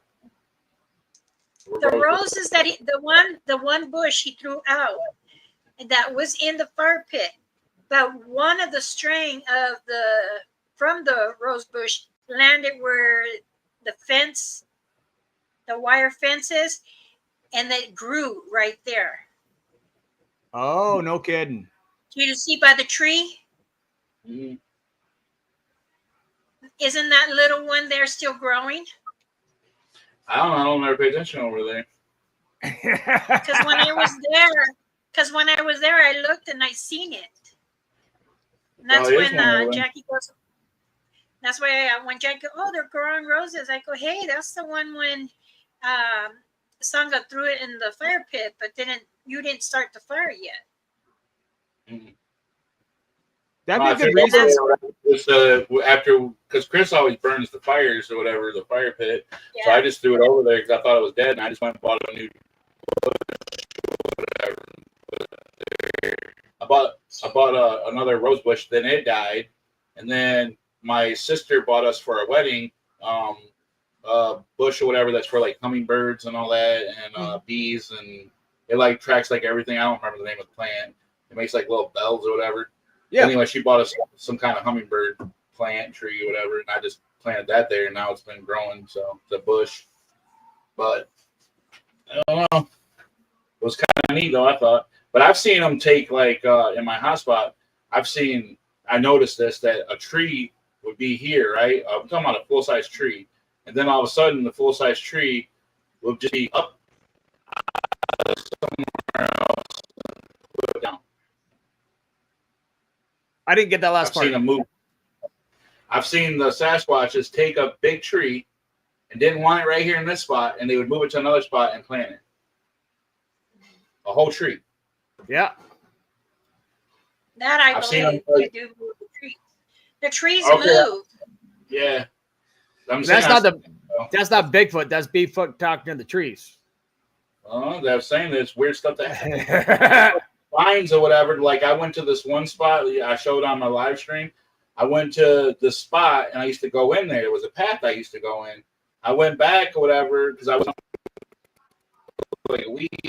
I went back within the week They literally took vines and covered the whole trail all the way across with vines and all that, like draped them all the way across or whatever, and put grew thorns in there and all that, put thorn bushes in there. You couldn't get in there. That's the baby den that the baby was at the 1 year, and they blocked it all off. And I'm the one that showed the nest in the tree or whatever and all that, and was describing the nest, how they make like a nest, like a squirrel nest, but that's where the baby hangs out during the day, and they build it upward and all that. I was showing that. I showed that before Expedition Bigfoot did that. I showed that before Jack the cameraman showed it on his stream, and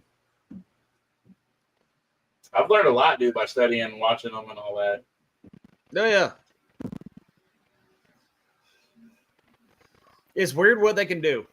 I mean, that's the one thing that, a lot of people are like, they just think it's a big thing walking through the woods. It's like, I don't think most people realize how connected to Mother Earth they are.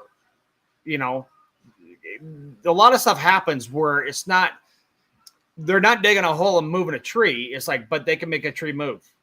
I mean, there's a lot of stuff that's kind of like, they go deep. It's not just a gorilla out in the woods, Well, not to say nothing weird, I used to joke about the witch's tree. They knocked it down. Then that, you guys remember the live stream where I told you that thing flew over the top of me? Both of them trees are down. I used to watch them go up on the roof over here to my neighbor's house, up on the roof there to go up on the roof. That tree is no longer there. That tree is all the way gone now. Okay, so wow. I don't know what it is about the tree thing or whatever, but like literally they use the tree for a while and then boom, the tree's dead and gone. And then they do it again and then the trees are dead and gone. I don't get what the thing is about the tree thing. I'm still trying to figure that one out, but it's the stuff that I notice. It's weird. Like I was in a spot, I went in trail. I call this the Pines. I was up in the Pines and I was up on a live stream. I'm walking up through the Pines. I come back around the trail and I circle way out or whatever. Well, I call it my trail. It's not a trail, but it's my trail. I made a trail myself. Anyway, I walk up through and I come back around. I come back down. I go to leave back out the spot that I came in. There's an X, bigger than me, human size X, in the trail saying you can't go that way. Yep. And they did that and I didn't even see them do it. I've had that. That was a big one. I'm walking down a trail and I get like rocks thrown. I get all this stuff. I'm like, okay, they don't want me here. Like they're just giving me a warning. So you turn around, you walk back, and next thing you know, like logs are just like knocked over the trail. And I'm like, I didn't even hear them get pushed over. It was like, what that? But it happens.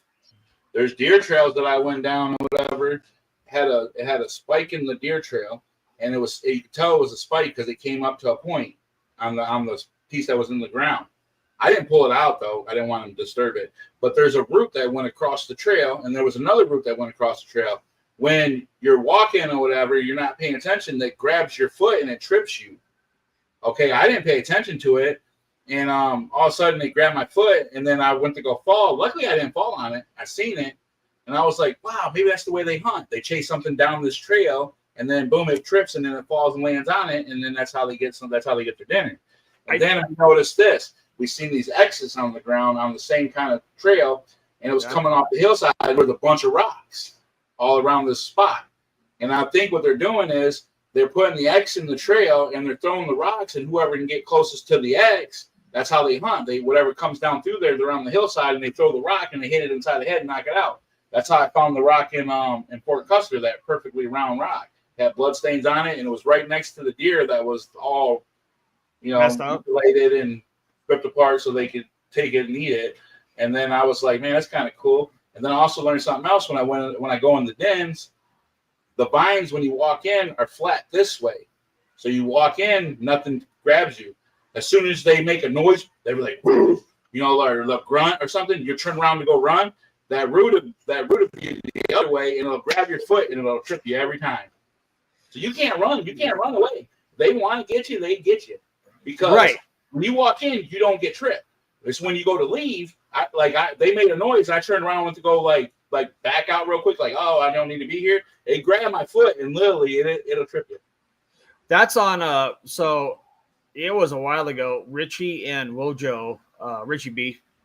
They were going out and they were taking video, and they came across, and I saw, which is a snare I would build for a rabbit. It was a perfectly, like a branch that was perfectly rounded off right next to a log where a rabbit would go. I'm like, that's a snare. And then later on, there was another one. And then later on, there was another one. I was like, guys, I think you just found, like, they're snaring small game. Like, there's a whole bunch of small vines around it. They were old, but you could tell trees don't do that. Small green trees do not get broke off and bent in a perfect horseshoe into an area where small game's going to run. That is a woodsman snare. I've done it 100 times or 1 billion times. It's like everybody that's ever been out trapped knows what that looks like. And they were like, Yes. Really? I'm like, no, really. They do traps like that. Yeah, they And did one. They'll do one, and then if there's one here, and then you go about maybe another 10 yards, there'll be another one. Mm-hmm. And then if you go this way, like you're going in a circle, and they'll do, if they don't do 2, they'll do 4. So woodsman is called doubling up. So every time you put one trap, especially snares, because snares can fail, depending on how the animal goes through the snare, you always put one, and then you put one other one just after that. So if they get through that one, they're gonna bolt and they run straight into the other one without even. So yeah, it catches them. Yeah, that makes sense. And when they have the vine down to the ground, that's where their feet get caught.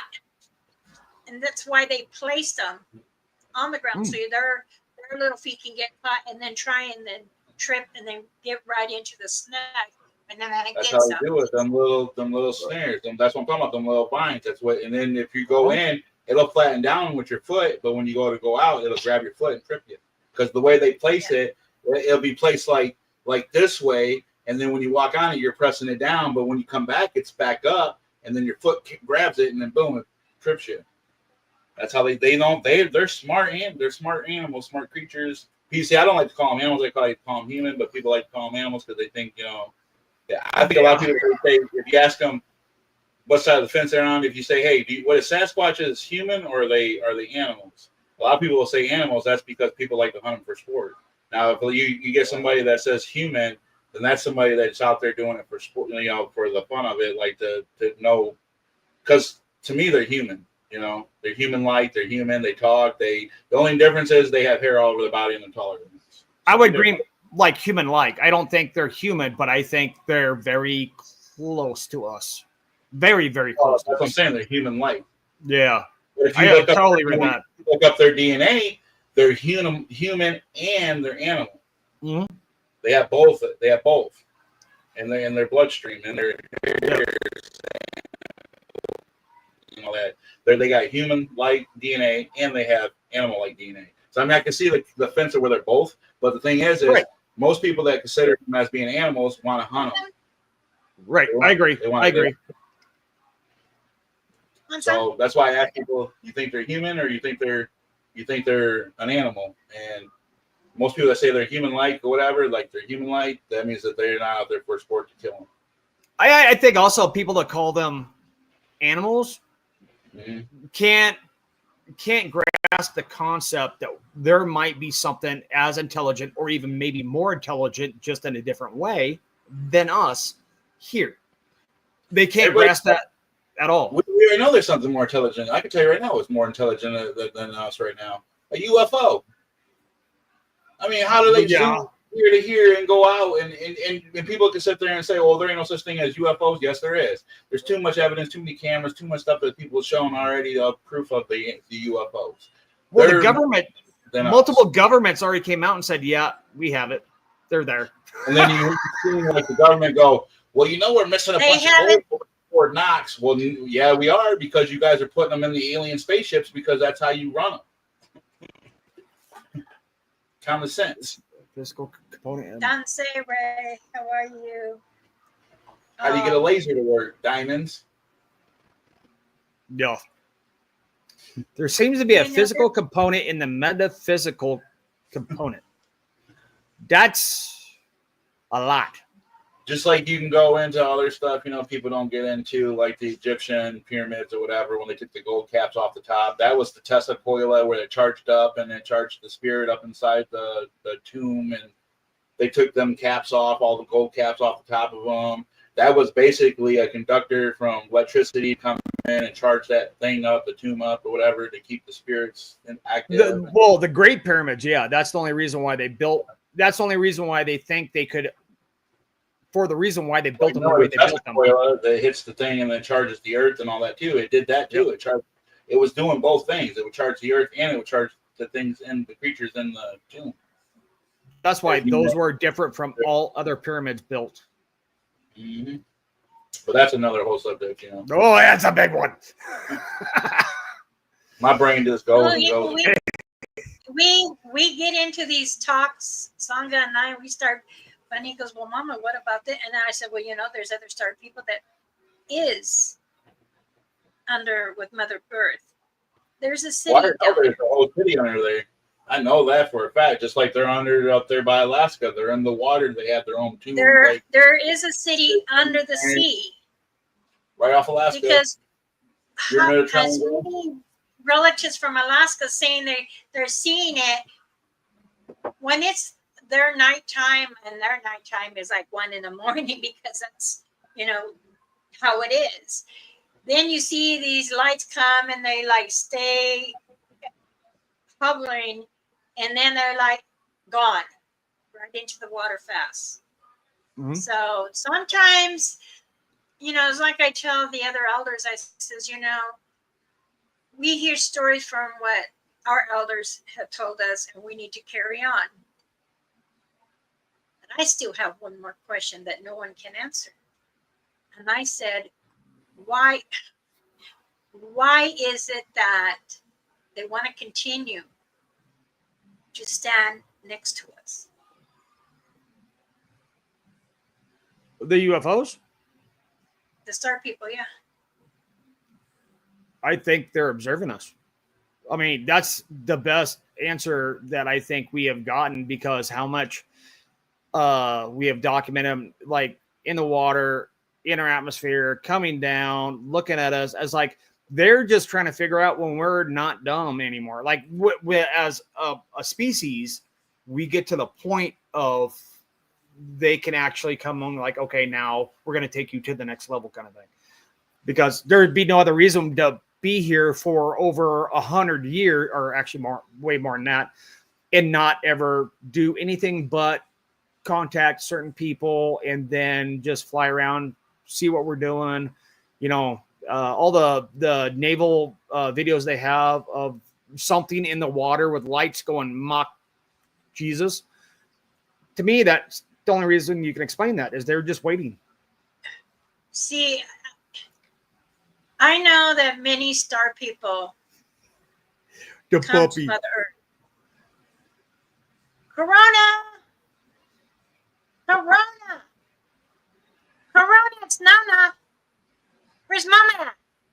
Come on, Corona. Corona, where's Mama Bear Claw? Where am I? Look for me. I'm not in the couch. Corona, look at the couch. I'm not over there. Where am I, baby? Where am I? He's looking. Where are you? I hear you. Corona.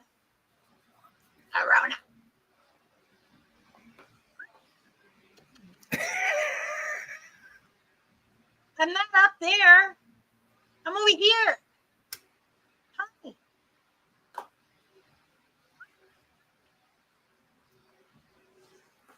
That one gets jealous when the other one, Pooch, he comes and lays on me, and he's practically crying. Hi, Corona. He's gonna smile for me. He laughed. That's awesome. When the other one, I'll be sitting on the couch and he's laying there. I'm like, Pooch, come here. he's like trying to move. He's so old. And I'm like petting him, and I said, "Oh, I can feel you when you're gonna leave. It's not that soon, but it will be." And then that one, Corona jump all over me and everything, and Alicia's like, "Junior, he's jumping on Mama." He just wanted to show some love. That's all. Friday Budge. All he wanted to do.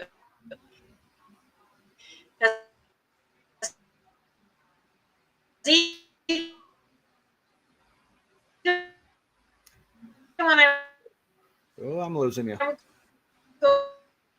go sleep on the bed in the room, he goes, "I wonder if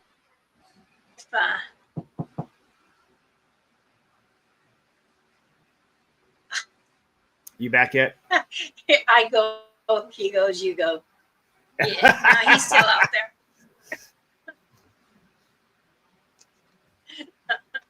But seriously, I really do know that the government really knows a lot about star people. Oh, sure. I think they've had some kind of maybe communications when they caught one, and then they made used their ship because they were learning how to use the controller on the ship. I know that 151, I know information about that I shouldn't know. And there is a lot of things that did get lost. And there is an underground from it, which a lot of the governments, they hide their seniors, authorities in there. Well, we know for a there's fact a since the crash in 19, was that 50, 56? It was a little later than that. Anyways, since that crash, and there's a lot of documentation of they actually transported a lot of stuff through to Area 51. But our technology went from nothing to, oh my God, in a very short span, which even like theorists said, we don't know how we could actually jump that far unless we had something we reverse engineered to get that far. Right. So there's a lot of like really interesting questions about that whole thing. You know, and I still to this day wonder why people are trying to advance so fast. I tell my family, I tell my kids, you don't want to step higher than what you're learning now. It's okay to have 2 feet in front of you, but don't take the whole plate. You know, allow that room grow. You can't learn unless you take it slow enough to where you actually can absorb the knowledge. And then as you move forward, you learn from your history as going forward, and then you can learn more. If you try to overstep and learn too much at one time, you haven't learned your history and you're going to fall. Right. That kitty's gotten big, babes. Getting big. The mini name kitten. Oh my goodness. She thinks she runs the house now.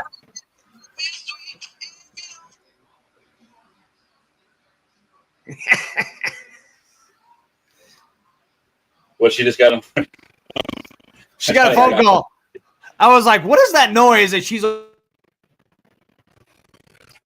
He is popular.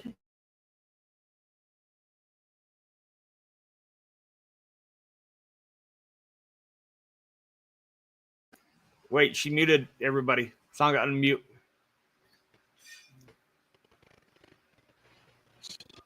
Or she didn't try to. She was trying to mute hers. That's what I was thinking. Where's Maybe. the part that you-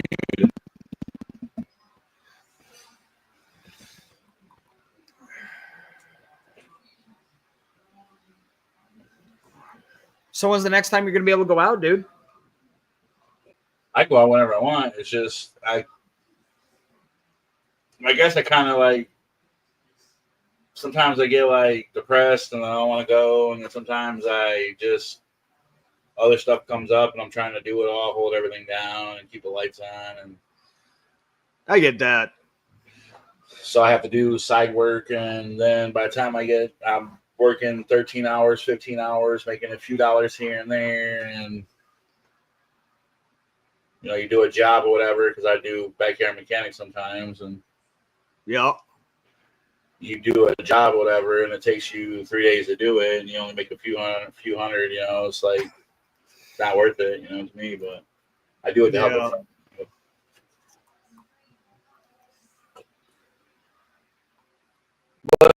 I mean, I can go out whenever, you know, whenever I want, really. That's cool. I give them space or whatever, because you don't like. Okay, this is what I explain to people. Say like you got people coming to your house over and over and over and over. Eventually, you get tired of it. You know what I'm saying? You're like, dude, just go somewhere else and leave me alone. Like, give me a few days. Let me have a week or something. You know, at least 2 days, maybe a day. You know, you get tired of it. You know. So that's why I believe in giving them breaks, because I know if I get overwhelmed with people coming to my house and not leaving me alone, I wouldn't want to be people in my house all the time either. Right. Right. I tell people about going in their dens. You're technically in their bedroom. You're in their living room. That's their house. So when you're in their woods, you're in their house. I agree with that totally. I take time off. I give them breaks. I don't try to overpower them and try to go in there. And then I like to not go in with cameras, because they do more stuff. They interact more. They, you know, if you ain't got the camera on, they'll come up closer. They'll tap you. They'll, you know, they throw stuff like right in front of your face. They'll move stuff. They'll shake trees, you know. So you can't go in there all the time with cameras blazing. You have to go in there without cameras. You have to go in there and gift them. You have to go in at nighttime without cameras. And then that's where you know if you really got because I'm telling you, when you go in with no camera and you go in at nighttime, you think the woods are alive when I go in live? Right. Ain't got nothing on what they do when you're by yourself and you ain't got no camera and you're walking by yourself. Yep. I get that. I had one, me and Chris went, but I did it by myself. Chris went with me one time, and I didn't think they were going to do it, but they did it. We were out there, and all of a sudden it was,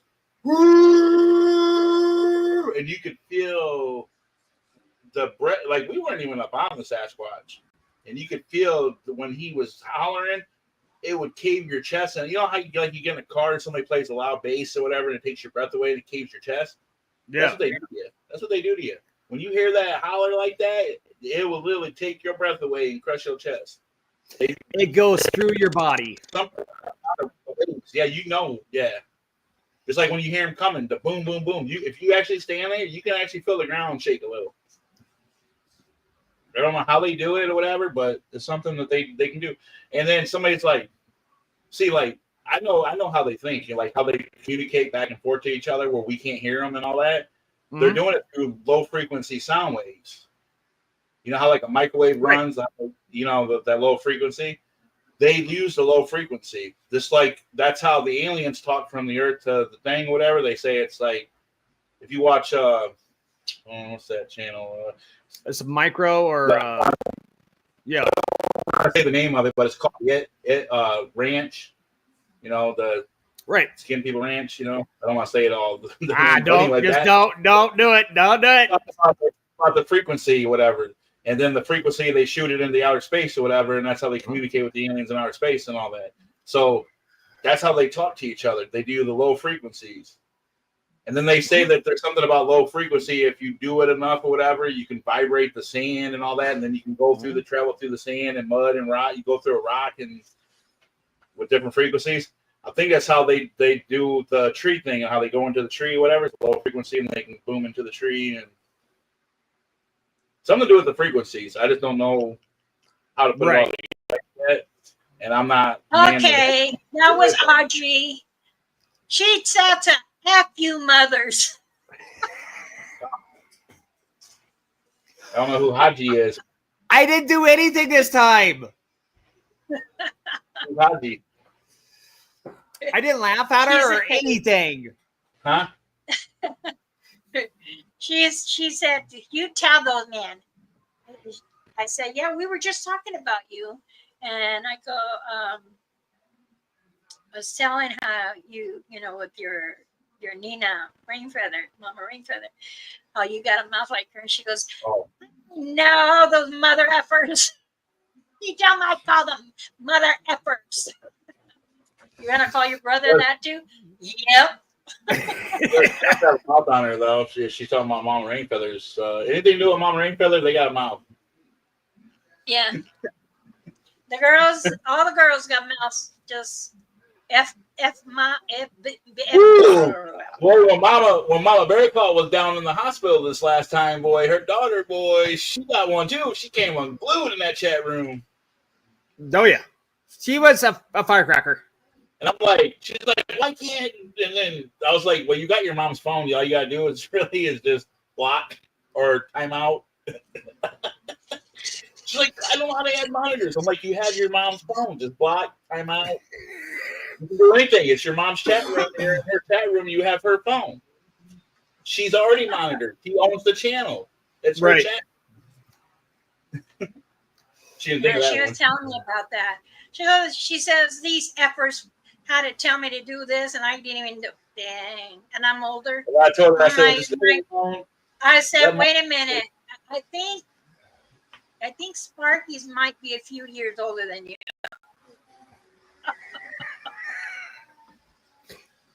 Yeah, Sparky's like 79 now. I think about 79. 104. We're working on it. But what's hilarious is she comes back and tells Mama, is like, oh yeah, he doesn't cuss. Like, he was really good. I'm like, oh yeah, she didn't know me. I cuss too, so. Yeah. And then I was like, doing it when she was down here. Over saying that, why am I being so quiet? This mother thinks that. Blah, blah, blah, blah. I'm like, stop. She came out here to visit, and she was like, her friend came with her. She was like, I don't think you should be talking around her like that. Blah blah blah blah. And I'm like, obviously you don't know her mama. Her mama cuz way worse than Biggie. And then last time I knew I was grown, last time I knew Mama was grown, if Mama didn't like something, she'd tell you. I don't like it. I tell you, you're right. And that's why I don't do it in your channel. I've heard it like rewatch the video because I'm pretty sure he said a few words like 1,000 times. Hey. No. It was just a slip. Just a slip. I don't cuss. 82.72 times. Don't know what you're talking about, son. You sure wasn't Mama Rainfeather? Or if it wasn't Audrey, or is it Marie, or Rini, or Dee, or Daniela? Dude, you could take the nicest person in the world. I don't care who it is. You make them mad, they gonna say a few words. True at that. I think the last time I cussed on your channel was when the guy insulted Native culture. I think that's the last time I apologize every time I did it. I apologize to you, but that's the last time I think. We were just talking about Native culture. They were. I don't want to get. I guess I don't want to get in that one. Just don't. It's just like, oh god, it was so bad. Dude, just like talking about ISIS or something, and then they said that they shouldn't be in this country and all this other stuff, and I'm like, well, the natives were here first, and they're telling the natives that we shouldn't be here because if we don't have our cards and all that, and it's like we were here before you and came over and that went so out of context when they were when they did that, it was because some of the illegal Hispanics went on to the reservation to hide because they're like, we look somewhat like native. And they all of then sudden it went through the internet as the ISIS was raiding res for natives. I'm like, that's not what they were. But the thing is, They ISIS does not have the right to go on a res. See, the res police are the ones that deal with that. The police department from them is the ones that's supposed to deal with that stuff. They're not supposed to just be able to wander onto the property of the natives. They know federal that. can. Federal can. It doesn't matter if you're federal or not. You still have to talk to the council and all that. Four of them came to the res. Mm-hmm. 4 of them came into the res at the Navajo res.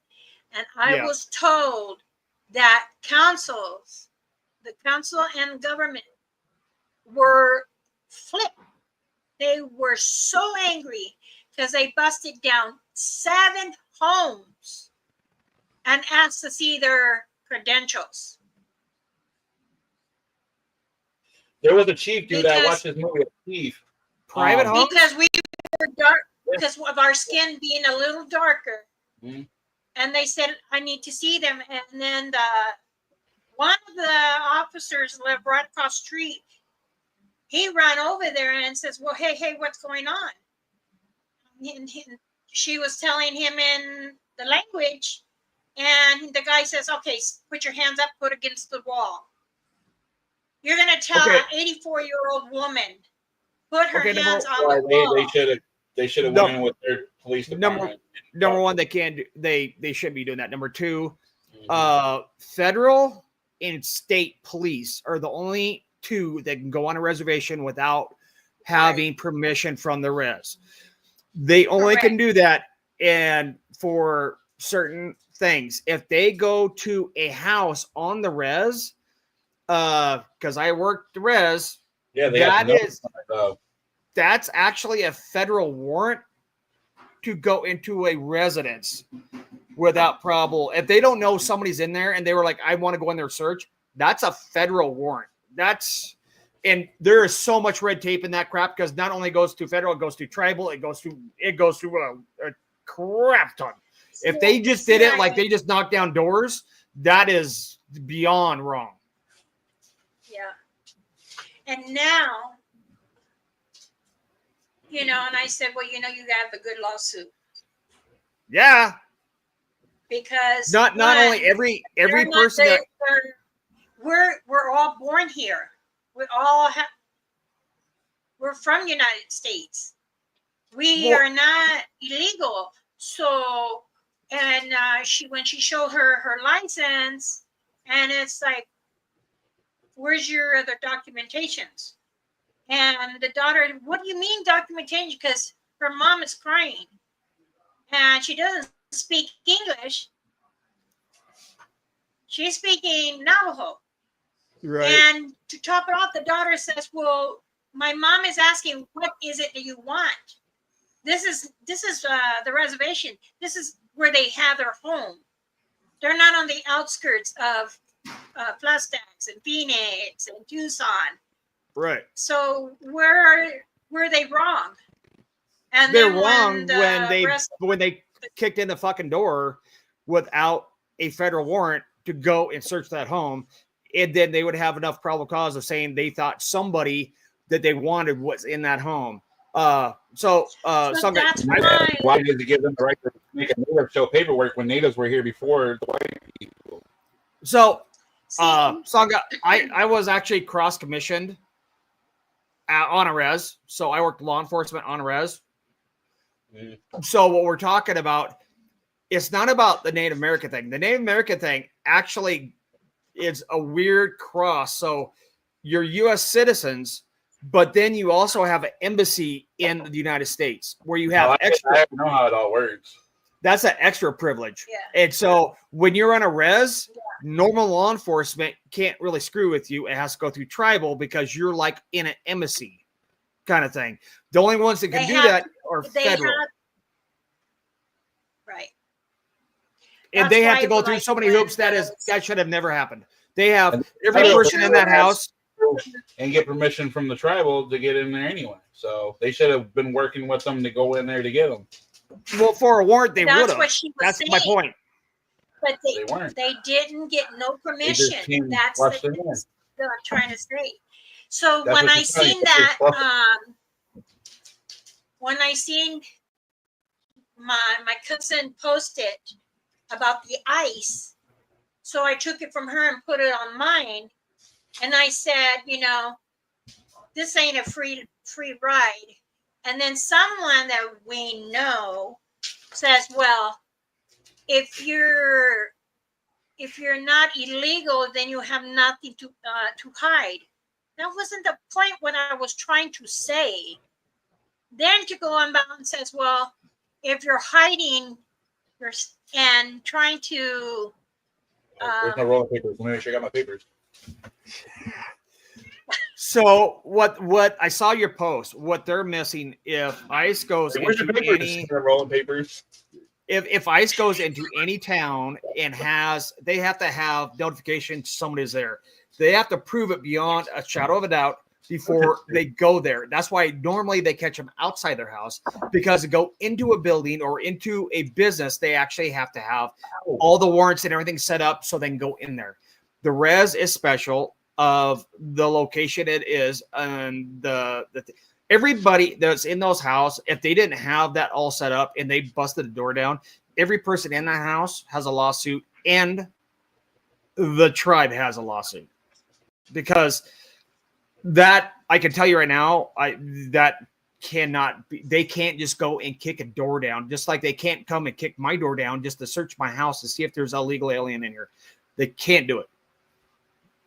And you guys, and on the res, it has extra protections. But the government should do it, because I think Sparky's hiding a legal alien in there. I think he's got a UFO hidden in his basement. He's right there. He's right there. He's in red. He's in red. Y'all better go church. But see, but he's white on the inside. He's red on the outside. He's white on the inside. He's an apple. But my point was, and I got this person, I said, I find that rude for what this person said, because I deleted it because I got so mad. I'm over here, I'm alone, so I'm cussing. That person, if that person knows me, yes, you think I would go and say, duh. So I did read his comment, and I read, you were spicy on your comment, but way he took that, he could have stated that 900 ways from Sunday and been nicer about it. The way he stated that was offensive, and I can understand why you got upset and why you commented back to him the way you did, because that was pretty like that. What he was doing was like, that is not the point about this at all. You know, it's like that was just rude. That's another thing too, and I let this go. And this was over a year ago. I put something how American. Hold on. Mary. I'm so white. Hold on. Be careful. Be careful. America. Hold on. American. I'm gonna grab some. Mary. Wait, hold on. You can't finish it. Hold on. You said American? Oh, shoot. Okay, I think I'm ready for it now. Go. American married a native woman, indigenous native woman. Yeah. And then you call her a weapon. Called her a weapon. How in the heck is an indigenous native a weapon? Maybe she was in the shower. But yet he is an American man putting down the race. Okay, so just to correct this, and I said, back in the 80s, my answer was, well, let me correct him for a minute. I want to talk about 80s, honey. I've been there. Yes, so in the 80s. Remember, I'm older than you. Not by much. when all the people would be coming up from Mexico to help, like the farms and everything else, they would come up and they would actually make enough in that one season to go back and feed their whole family for a year. They did that, yeah. And then My family actually owned an orchard. They were the nicest people in the freaking world, by the way. I almost cussed. Yes, they but were. They would call the ones that would go across the river. That's where I learned the term wetback. And I'm like, because people would come in, they're like, no, you don't hire him. He's wetback. I'm like, what? It was like, they were like, no, there's a difference. We're coming up, getting our stuff to come up and feed our family. These people are coming up and they're making a bad name for us. And those were usually the ones that were like stealing or doing odd stuff. The other Hispanics hated them. So his term for wetback is not right. Well, but I let that slide.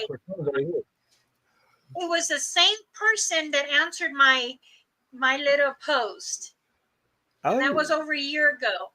And my cousin, she is married to someone from Mexico. And, you know, she helped him get his credentials together. And he's still here. So he goes, I help teach soccer, which is football in their language. Hello, football, get it right? Football. And they and I put a picture of that, and that same person that commented on my about the ice said, I would like to have a glass of ice right now. That's soccer.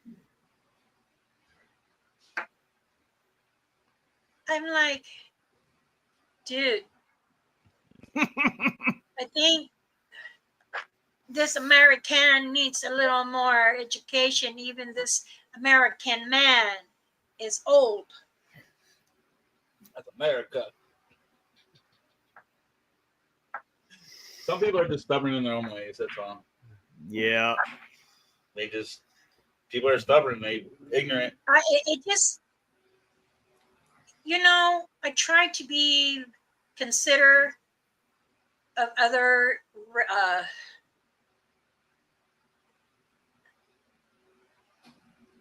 race. I'm being polite. You know, yeah, but you know what? We don't look at race like that and all that. Everybody's equal. Everybody's dude. Some do. Exactly. I'm telling you, some the same. No. Like I was eating a hamburger and I had a dude say, yeah, something happened. He was like, yeah, that's white man stuff. I'm like, yeah, and that's white man hamburger you're eating. So shut up. It goes both ways. It really does. Yeah. I hate it when either way it goes. I mean, Mommy, you know as well as I do, like I could go on to any res and I could actually tell most people their own culture that they don't know because they've never even took a minute to research their own freaking culture. But I would still be a white guy, no matter what. Been there, done that. Been there, done that. So it does go both ways, yeah. But the point is we need to call it out when it happens. So it just doesn't need to happen, you know? That's why I just delete it, because I was ready to fire my tongue on him and I lit my finger. Hey, her fingers were on fire, dude. Her fingers were on fire. Do you have a driver's license? Yes. You have a driver's license? You have a Social Security card? Yes. American. You pay taxes? You pay taxes? I pay taxes. Yes, I pay taxes. It's John P. I was like, who is spamming our chat? And he's like, I'm on my wife's account. It's John P. Oh. I was about ready to go, what are you doing? Like, I don't know you. Sonia, yeah. That's his wife. his comment was it was a little just. Well, some people just take it out of text and then they get all, and then you tell them about themselves and then they still go on and on and on. And then you can't, like, I've argued with somebody, you guys see me, I argue with people all the time, and all they do is just keep going on and on. If they think they're right, you can't change their mind. Yeah, trust me. I dealt with some, like, damn, like the first time, like I saw a little bit beforehand, but the first time I saw like real, like how mental that shit is. Wait, I was in law enforcement and I had to deal with some skinheads. They moved into our area and I had to go deal with those guys. And that was the first time I was like, wait, how do you even believe this? I mean, it's to me, it's like a mental illness. I mean, some of those guys are just like, no matter what you say or how you say it. Oh my gosh. It's off the record. We were at my cousin's house back east, and I said, he goes, when you come in, don't just come out and come into the house. I said, why? He says, because I have like KKK. I said, you got KKK? What the heck is a KKK? And then he's like, Mama, please don't see that. I told my little cousin, I said, you know what? You and your neighborhood, you need to move out. Yeah. The corner one, this guy was bald and he had the, what do you call it? Swastika? Yeah. And I looked at him and I said, go put some clothes on, young man. And I'm walking and he goes, are you talking to me, wetback? I'm not a wetback. I'm not Mexican. I'm native. Or do you want me to scalp you like you guys want to scalp us? I'm like, oh my God. I said, you know what? Go call your mama to come out here. My mom's dead. He stole that symbol from Christianity because that was originally a Christian symbol. They just stole it. So this old man comes out and he has it big on his chest. I looked and I said, oh, I said, Oki, inakuwa hanahawa. He goes, welcome to my friend. Now, what are you saying? I'm like, oh, hell no. You ain't pulling no gun. This kid over here is getting mouthy with me. And I said, he's saying that it's KKK pride here or whatever. And he's like, ma'am, do you know where you're at? I said, yeah. I'm here in Virginia. And I'm going to my cousin's house. And he goes, who's your cousin? I said, Jeff. Turn around. He goes, oh, the Indian man. I said, yes. I said, okay. You have permission. I'm like, I don't need permission to walk the street or to come into the street. He says, the Indian man. Go back to your kind. I said, go back to my kind. Go back where you came from. I said, what does that mean? And my husband kept saying, don't, you're aggravating him. You're aggravating him. I said, no, I'm not. You are bothering me. Shut up, my camera.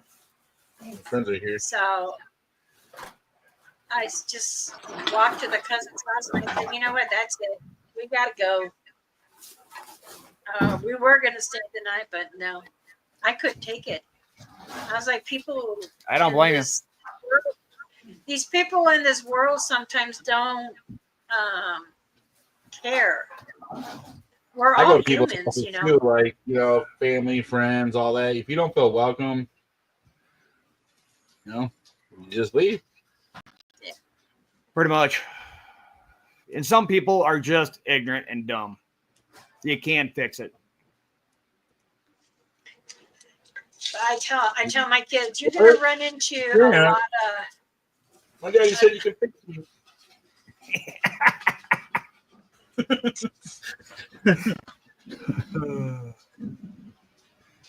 My son says, my friends are are the animals out here in this mountain. Because that's why I don't go down to the city. I don't go to the res over there. Because I'm good where I'm at. Because one guy got really ugly. I mean, my son and I were just eating right there. We went and got chicken and we had mashed potatoes. And we were eating right there at the park and watching the people go by and dogs and stuff. And another guy, he was wigged out. And again, what do you do? You're going to hit that old lady? Ooh, you're going to hit. Son, sit down. Sit down. Well, back in the day, when they say you're going to hit that old lady, that meant something else. My son is going to hit me, huh? Oh, your son? Oh, yeah, that means he's really going to hit you. Oh.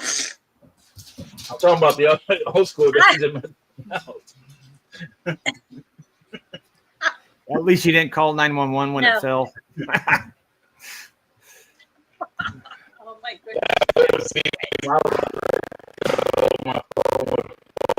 Dial 911. 911, what is your emergency? I dropped my phone. I'm all right, though. I didn't fall, but my phone did. Yeah. Everybody just blame it on the kids, though. All the kids are playing on my phone. They dialed 911 on accident. I'll tell you a story. My grandkids did that. We were at a fundraiser. This was the. Oh, that was already dropped my phone. Let's see. It was a fundraiser to raise money for a family members, for the family. I can't say. I'm thinking how to say it. And at this center, it's in Hercules. Now, Hercules, California is like a little richy place, middle class. Really nice homes, inexpensive. Well, I was at the Lions Club. They were having the fundraise. And we're helping my sister and I, when she was alive, we were helping out. And I have my granddaughter and my sister's son, which she's my grandson. And they're little, you know. And we're getting everything ready and putting buckets for the crab on the table and stuff. And then you hear the kids go, 911, what's your service? And then ran. And then here you hear, woo, woo, woo, woo, woo. And oh, God. They start running in. Okay, I'm like, what happened? What do you mean, freeze? Nobody answers back. They have to respond. That's protocol. If you would have just said the kids are on the phone, then they don't have to respond. But if you just don't say that, I have so many butt dial things. Do you know what they said? This is Bigfoot. And then that's when the guy told them, oh my God. So on my motorcycle helmet, I have a device on the side of my helmet that lets me listen to music, and I can actually answer phone calls and stuff, right? I don't really ever use it for phone calls unless my wife calls me. But if you hit the wrong button, it redials the last phone number you called. So I have called multiple sergeants, lieutenants, sheriffs, and 911 on my motorcycle. And once I start dialing, you can't shut it off. So like you're taking your gloves off, you're trying to hit your phone, and they're like, yeah. I'm like, sorry, I butt dialed you. All right, helmet dialed you. I did something. I think there were like, see, Aja's 28 now. I think she was 10 and Cameron was 8. Now, my granddaughter's 28, Cameron's 26. I can remember that so clearly. Here I'm holding a hot pot of crap. So the police like, what did I do? Oh, Like what? Oh, we got a 911 call here. Well, no one's over there at the phone. He goes, yeah, someone called 911. And they go, it sounded like little kids. So we called all the kids to come in. And they're not me. I didn't do my it. family. They're all like, that's what kids do around here. Not me. I didn't do it. they go, I didn't do it. I didn't do it. And I'm like, well, somebody had to do it. Because you are the only two that were inside in that little square front door, and the restrooms are here. Front doors are right here. The phone is between the bathrooms. It wasn't me. It was one of you. So I'm gonna say both of you. I have like the two best 911 calls ever. One was myself, and one was I was a cop. So it wasn't a butt dial, but they actually hit the emergency button on their phone and dialed 911. And so I had the dispatcher have to tell me that she has a 911 call. It's coming from this address, but she hears either really a lot of fighting or other things going on in the background. It was a couple just I had to go beat on their door and interrupt them. They kind of go, hi, how you doing? You dialed 911. And they're like, oh, God. And then my second one was for my daughter when she was a senior. She butt dialed me in class with her phone in her back pocket. It wasn't that she butt dialed me. I could hear everybody talking in class, but she farted. So when she got home, I was like, you realize I butt dialed me, right? And she's like, yeah, I'm sorry about that. I'm like, I heard your class. And she's like, yeah. And I'm like, and you farted. And she's like, no, I didn't. I'm like, no, you farted. I heard it. You farted. You farted right in my ear. She's like, no, Dad. No, Dad. I don't fart. I'm like, yeah, you did. I gave her crap about that for like a month. It was so good.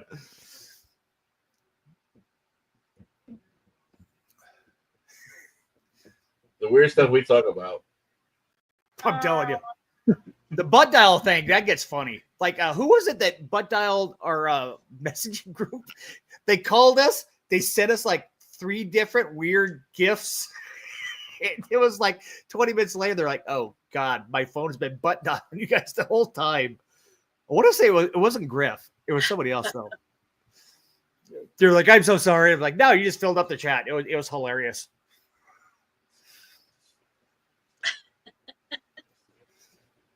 Oh my goodness, they broke a tail light. She says, how did we break a tail light? Driving up that home. John, was that you? I think he was talking about something else because he said I did it. Oh, okay. What happened? Oh, I thought John was like, I did that. Because he said I did it, so I don't know what he did, but he did something. Because there within, was it 2 days? 2 different people butt dialed because Facebook is acting weird. And so they kept on doing weird stuff. Oh, I know. What? Like Facebook's been weird. They Like they said Facebook was designed or whatever, so that way the police department can see who your friends were. Yes. So if you did a crime or something, they could track you and your friends. Yeah, they have to get a warrant, but yeah, they can do that. Okay. I've been noticed like I can take a photo with my phone, and if I try to share it to Facebook, it won't go through. I have to email it to myself and do it by my computer. I don't know what's going on with Facebook lately, but it's weird. You ever see Facebook too, or of like how you're like, say like somebody passes away or whatever, then they'll start sending you all these little memes about somebody passing away, and or if you're looking up cars, they'll send you stuff about cars. If you're like anything you're looking up on your phone like basically tracks you, whatever, and sends you stuff to. Oh, yeah, that's the chip and the microphone's always on. So if you talk about peanut butter for an hour, you'll get ads for peanut butter if your phone's just sitting there on. Wow. It's an AdSense that a lot of the companies did to actually listen to figure out what you want and what you're talking about to send you ads for that. John said he always got blamed growing up too. I did. I got blamed for a lot of stuff too. So. My aunt used to say, "Oh, where's Nancy at?" I don't know. Well, she said she was staying the night here. I said, "Well, I'm right here with my mom." Let me talk to my sister. Ramona, no, Nancy is not here. You didn't know how to do three-way calling, so it would look like she was there. I'm like, well, am I supposed to lie for her or what? She should have told me something. And then my mom said, shh. And I know she was at some party to be with this guy. And they are at this park that closes at a certain time. I'm sorry, I don't drive fast. I just caught you again. So, like, what is she talking about? So they go to the baseball field in the back, and my mom says, "Get Mitch's car." And I said, "Okay." I'm like 14 years old. I get in this big old truck. We have to climb in, and I'm buried to reach the pedals, and I'm tall. But he has it all the way back, and I didn't know how, so I had to scoop my butt up more. And then I'm like, okay, I started up, and I go, I think she might be over at the baseball field. And then I get up and go over the sidewalk, and my mom says, no, go further in. I said, no, Mom, we're going to get in trouble with the cops. Looking for them, here comes a cop behind us. I'm like, oh, Mom, did you bring your license? She goes, I don't have no license. Did you bring yours? I said, you told me to just get in. I grabbed the keys for Mitch to use the truck to go. I didn't grab no license. Oh, goodness. And I have the bright lights at the corner, and that's where they were. They had a blanket down, and they're right there making out. And the cop comes out, and I'm rolling down the window. He says, hi. Decided to go four-wheeling? I said, no, sir. My mother told me to come over the curb to go to the back. He goes, well, there is an entrance to go that way. I said, but my mother told me. He goes, well, you just made a new road for us. Appreciate that. Makes it easier. So he's looking over there. Who are you looking over there? So he gets on his bullhorn and says, you two back there, stand up. The boy stood up. He stood up and his drawers were down. Oh, no. It was at absolute tension. My cousin was trying to pull her shorts up, and my mom is over there yelling out the window in our language. Oh my God, I almost peed my pants. Then they start walking over here. He's putting his pants up and zipped them. He zipped himself. No. No. They kept walking in. The cop goes, what are you guys doing? Like, excuse me, fellow. Are you okay? It's like, you got something hanging out. I have a lot of those stories. I'm just saying, I have a lot of those stories. Oh my God. And I'm like standing, like the door's open. I'm holding on to the steering wheel like this. And my mom said, get inside. No, I want to see this. So the cop goes over, what are you doing? And he said, well, what do you think we were doing? We're doing like most young kids do. We are effing. And she goes, smacks him. Don't say it like that. My aunt's right there.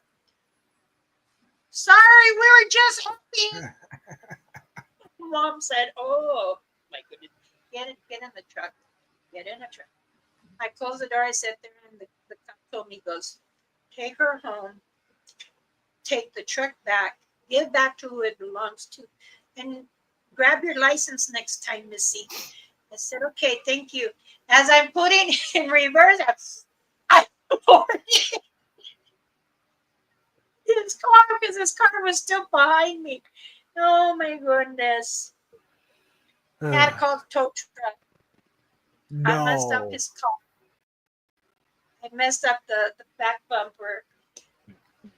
Scraped the tip of his hood. And then he says, okay, the tow truck came, pulled his car back out, and I was able to continue on out. He says, hold on. So he's trying to pull it off, the tow truck guy and the cop trying to pull the rest of the bumper up because it was halfway. So they finally did and put it in the back of the truck. And I'm getting there and I went to go park. Mitch looks at the truck and he says, what the F? And I said, Mom did it. So my cousin ran in the house, ran into the shower. And then my mom was explaining something to Mitch, and I went in the house. I went and got me some ice cream and a spoon. I sat there, and I heard my mom yelling at her. I'm going like this as I'm eating. And I was like, thank God it wasn't me. My mother says, what? What do you mean, thank God it wasn't you? I said, well, I got more sense, Mom. But it was crazy. Cheat overtime now? What? Oh my gosh, I am exactly almost 3 hours. Time flies by when Anybody you're having has fun. any more questions? So Lisa asked for, we had time to go over her channel and look at what she had posted. And so I went over there. If she has a pic of, she wants to figure out what that is. And to me, I don't know, because it could be wood, weathered wood, or it could be meat that is dried out. And I have it on the... Hold on a second. Biggie loves to smoke in the smoker. Or smoking food. I had one of those. So I'm third generation cop. My father was a sergeant for our county. Oh, shit. I talk to Sparky. I don't talk to cops. He got the first unmarked police car in the county. It was a really brand new, nice police car. And so my truck was in the garage. We had a 4-bay garage for the orchard. He parked right behind my truck. I was late for school. I ran out, jumped in my truck, looked over, and the garage is like that, and the driveway is like that. So I couldn't see his car behind me in my rearview mirror. I threw it in reverse, and like every good redneck, I just floored it to jump out and get on the road. And the trailer hitch we had on that truck was for a horse trailer. You know, the ones that are like 16 inches out. Oh, yeah. I can with the sides that come way out and the door. And... Dude, I buried that whole hitch through his grill, through the radiator, past his fan, and into the block. Like I would fall, and I took it all the way down to the road before I realized I hit it. And I was like, and he had to call the county and tell them that the brand new police car they just got him, his son just totaled. It was so bad.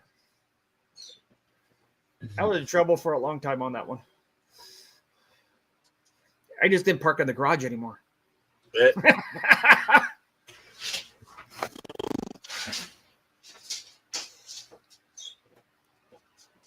Lisa, if you're still listening, that photo you have, is it hard? Is it flaky?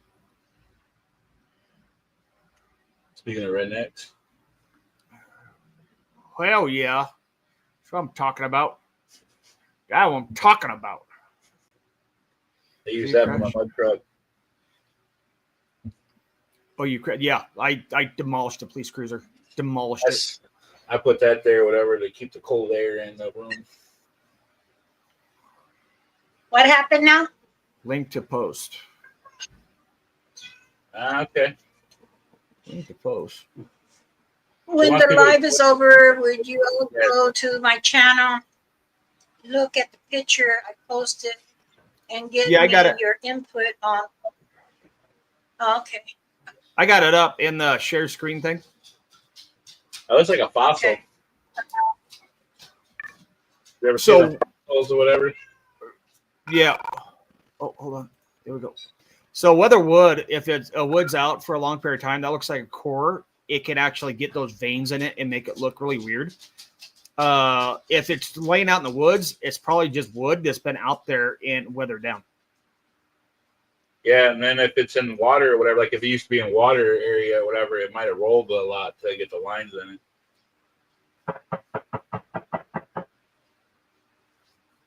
Yeah, wood does a lot of weird stuff, especially if it sits out too long. You can get like almost a coral effect. If it's a core, like that looks like the very inside part of a log. If that gets popped out when it falls, it'll wear like that. It looks weird because it's almost like a unicorn spiral.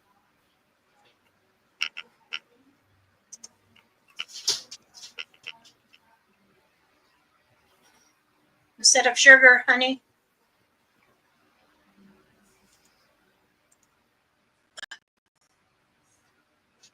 Chris. Yeah, you Chris. keep walking. You keep walking, mister. You keep walking. Don't you. You guys don't know this guy from the channel, do you? Why not?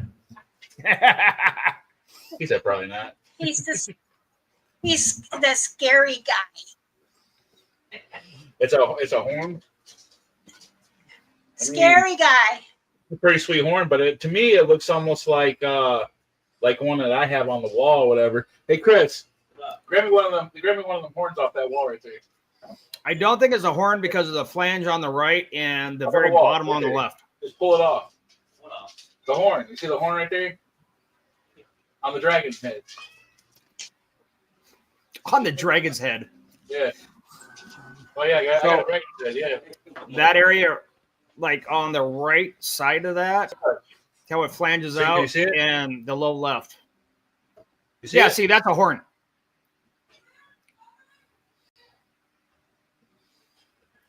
This is one of the fake horns or whatever that I have on my dragon's head.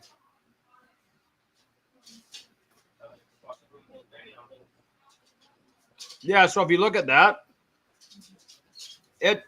if you look at the ridges on that, and then you look at the other one, The other one's more flat, whatever. It's not like rigid like this. yeah, so it has like a rounded, but it looks like it flanges out on one side. Yeah. And then the bottom, how the ridges actually start swooping down and around. That's why it makes me think that's So wood. that one over there kind of looks like a goat horn, though, like a ram horn. Oh, no. The other one, the other picture. Think it's a unicorn? Big one sheep. You can put that back. Rams they come out and they actually start curling automatically. That's how you get the big curls on the ram's head. They don't come out straight. Oh yeah, but I was thinking like a mountain Like a goat? A mountain goat, yeah. So what they call it, big one sheep, whatever. Bighorn sheep, yeah. So big It little looks like it could be from I a know cow. what you're talking about, the ram one or whatever, it curls. One of But the the other bulls, one- like the young bulls. You know, like a billy goat, like a willow goat. Big one. Now, because even You show the picture, I'll show you. so there's the ram. They're talking about that's the big curls, and then They found there's the this sheep one. that actually come out and they're more Wonder if like a it's spike. unicorn horn or- They're totally round when they come out. They have the rings. That is not round, this and the one- rings are not crossways. They're angled. So But instead this of one being here this wouldn't way, be it's this here way. because it goes side. If you look at it, that picture that she showed, the horn is sideways. You gotta look at the picture because the horn part is flat, so that means that horn would come out sideways. It would came out sideways. Usually straight, like a goat wall toss stand. Now And then what a could be a minotaur. So that thing too, a fawn, with whatever. You know, especially it's like goat horns, as they grow, they get the rings, and then it closes in, and they make another one, and that's where all the because it's actually kind of hair. It's not really bone, right? That's how it has all the rings. The rings are not like if the horn's that way, the rings have to go sideways for it to be a goat. These are like that. So it's growing outward. Now the bulls have them the bulls have them 3 different ways. No. Oh. Bulls can have them straight, or it can have them down, curl down, but or curl up. Bullhorn though, it's smooth. They're not smooth, but they're so bullhorn. Like you're talking about 3 different types of rams though, and sheep. The ones that go down are one breed, the ones that go out are one breed, and the ones that curl are one breed, and one that's are sheep go straight out. And all those horns are not bone. Right. They're compressed stuff. So they're not really smooth. None of them. Well, they're smooth-ish, but they have ribs all the way down or all the way out. The only ones that don't are cow, because cow actually have bone that come out. Their horns are. They're calling it a unicorn horn. So what do you think? It could be if it was actually round, but it's not. Again, the flange on the right-hand side or on the one side, and then the bulbous on the bottom, and how the rings are, tell me it can't be a horn. I would love it if it was a unicorn horn because it has the right spiral. You know, the spiral is kind of correct, but the shape is not. Pegasus or whatever is the one that has the unicorn horn, right? The what? The wings and the unicorn horn, Pegasus? They don't have a horn, they just have wings. Pegasus has wings. Unicorn has a horn. Flying wings, whatever. The unicorn don't have wings. But I thought Pegasus was part of the 4 horsemen or whatever, and it had the unicorn horn. No. You think that's what up? Fuck. What up? What was the other one there? You think of the Flipper of the Apocalypse? Sorry, Mama. You got Pestilence and a couple other ones. The Apocalypse. I'll let it slide today. We've been all in a spicy. Almost in a spicy mood just to let out some few words. I didn't say the words. I just said the beginning of yeah, she says the words F, B, S, T. What's T? Wait. To read it. Are you eating dinner? Mm-hmm. We're taking you away from your dinner. I'll leave here in a minute. My wife made me steak and taters. Ooh. Mm-hmm. With a good old brewski to chase it down. Oh, yeah. My husband made me nothing but a frozen burrito and a pot pie, but there's no more pot pies. I ate them already. I haven't made no dinner yet either, so I don't feel bad. It's already 9 o'clock here, so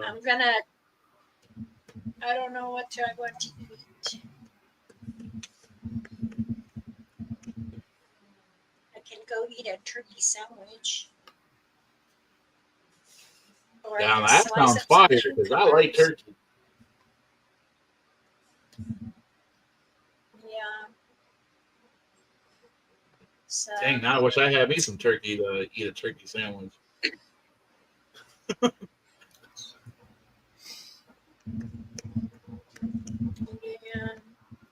Yeah, we had pot pies, 2 days ago? Then homemade tacos and a whole bunch of stuff. I did smoked chicken yesterday, and then I did smoked pulled pork the day before, and then I did smoked ribs the day before that, and then I did what was the day for that? I think goulash or something. Nice. What was the other things? What was it? Oh yeah, I did hamburger. Oh yeah, I did brats. Yeah, smoked brats on there, and then I did hamburgers and one day. Yeah. Oh yeah, my son smoked hamburgers for us the other day, or the other week. He does all the smoking for us, and it's like, oh, so good. Too, you see me smoking a cigarette left and right. He asked me though. He said, "Songa, you smoke?" I was like, "No, I really don't. The cigarette does, but I don't." Yeah, he's pretty close to you. One after another. Uh-huh. Yeah, you got to when you're smoking nasty rolls. I don't smoke, sorry. Well, let's go ahead and call it off. It's 5 minutes to be 3 o'clock. 3 hours. 3 o'clock. Oh, jeez. I really Holy need to go to mac. bed. You ready to get off and I'm a ring feather? I gotta look. I gotta open the refrigerator, stare at it, see what I. I was gonna crack a joke when you said Mama Rainfeather earlier, and she poked me on my foot. Like, well, better do Mama that. Rainfeather, She got mad at me. She's been missed by many, but I could tell you what who she didn't like or talk about. But I'll be nice. I love it. CP was like, I'm tired of smoking foods because she's been smoking ribs for like, what, 3 weeks now or something like that? Something like that, 2 weeks. She's getting crazy, yeah. That guy who just came in, Every Tracy other Dover, week. was one of the first ones to find one of the cryptid encounters in the Great Outdoors Biggie. Oh, no kidding. Thank you, Tracy, for that. Yeah. Well, gentlemen, my 2 sons, please enjoy your evening. I Mine will, you just too. started. Oh, jeez. I'm gonna be a little kid and open the refrigerator and decide what looks good in there. But the thing is, Because I already ate all the chocolate I ice want to cream, cook so too much. And dang, what haven't you ate? I know somebody ate some caramel stuff out of somebody's drawer the other night. Oh, jeez. Mm-hmm. Oh, boy. I ate a whole bag of chocolate nuggets. The Hershey chocolate nuggets. And Papa's probably watching this right now, too.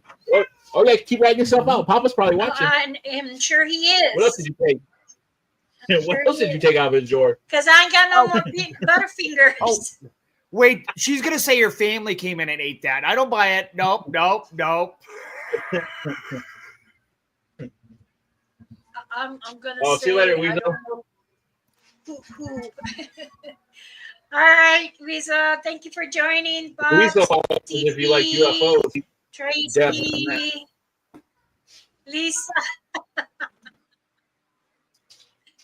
JP, thank you for coming. Let's see, Sangha, Sparky, John. I said JP already. Let's see who else. Bob and Maddie.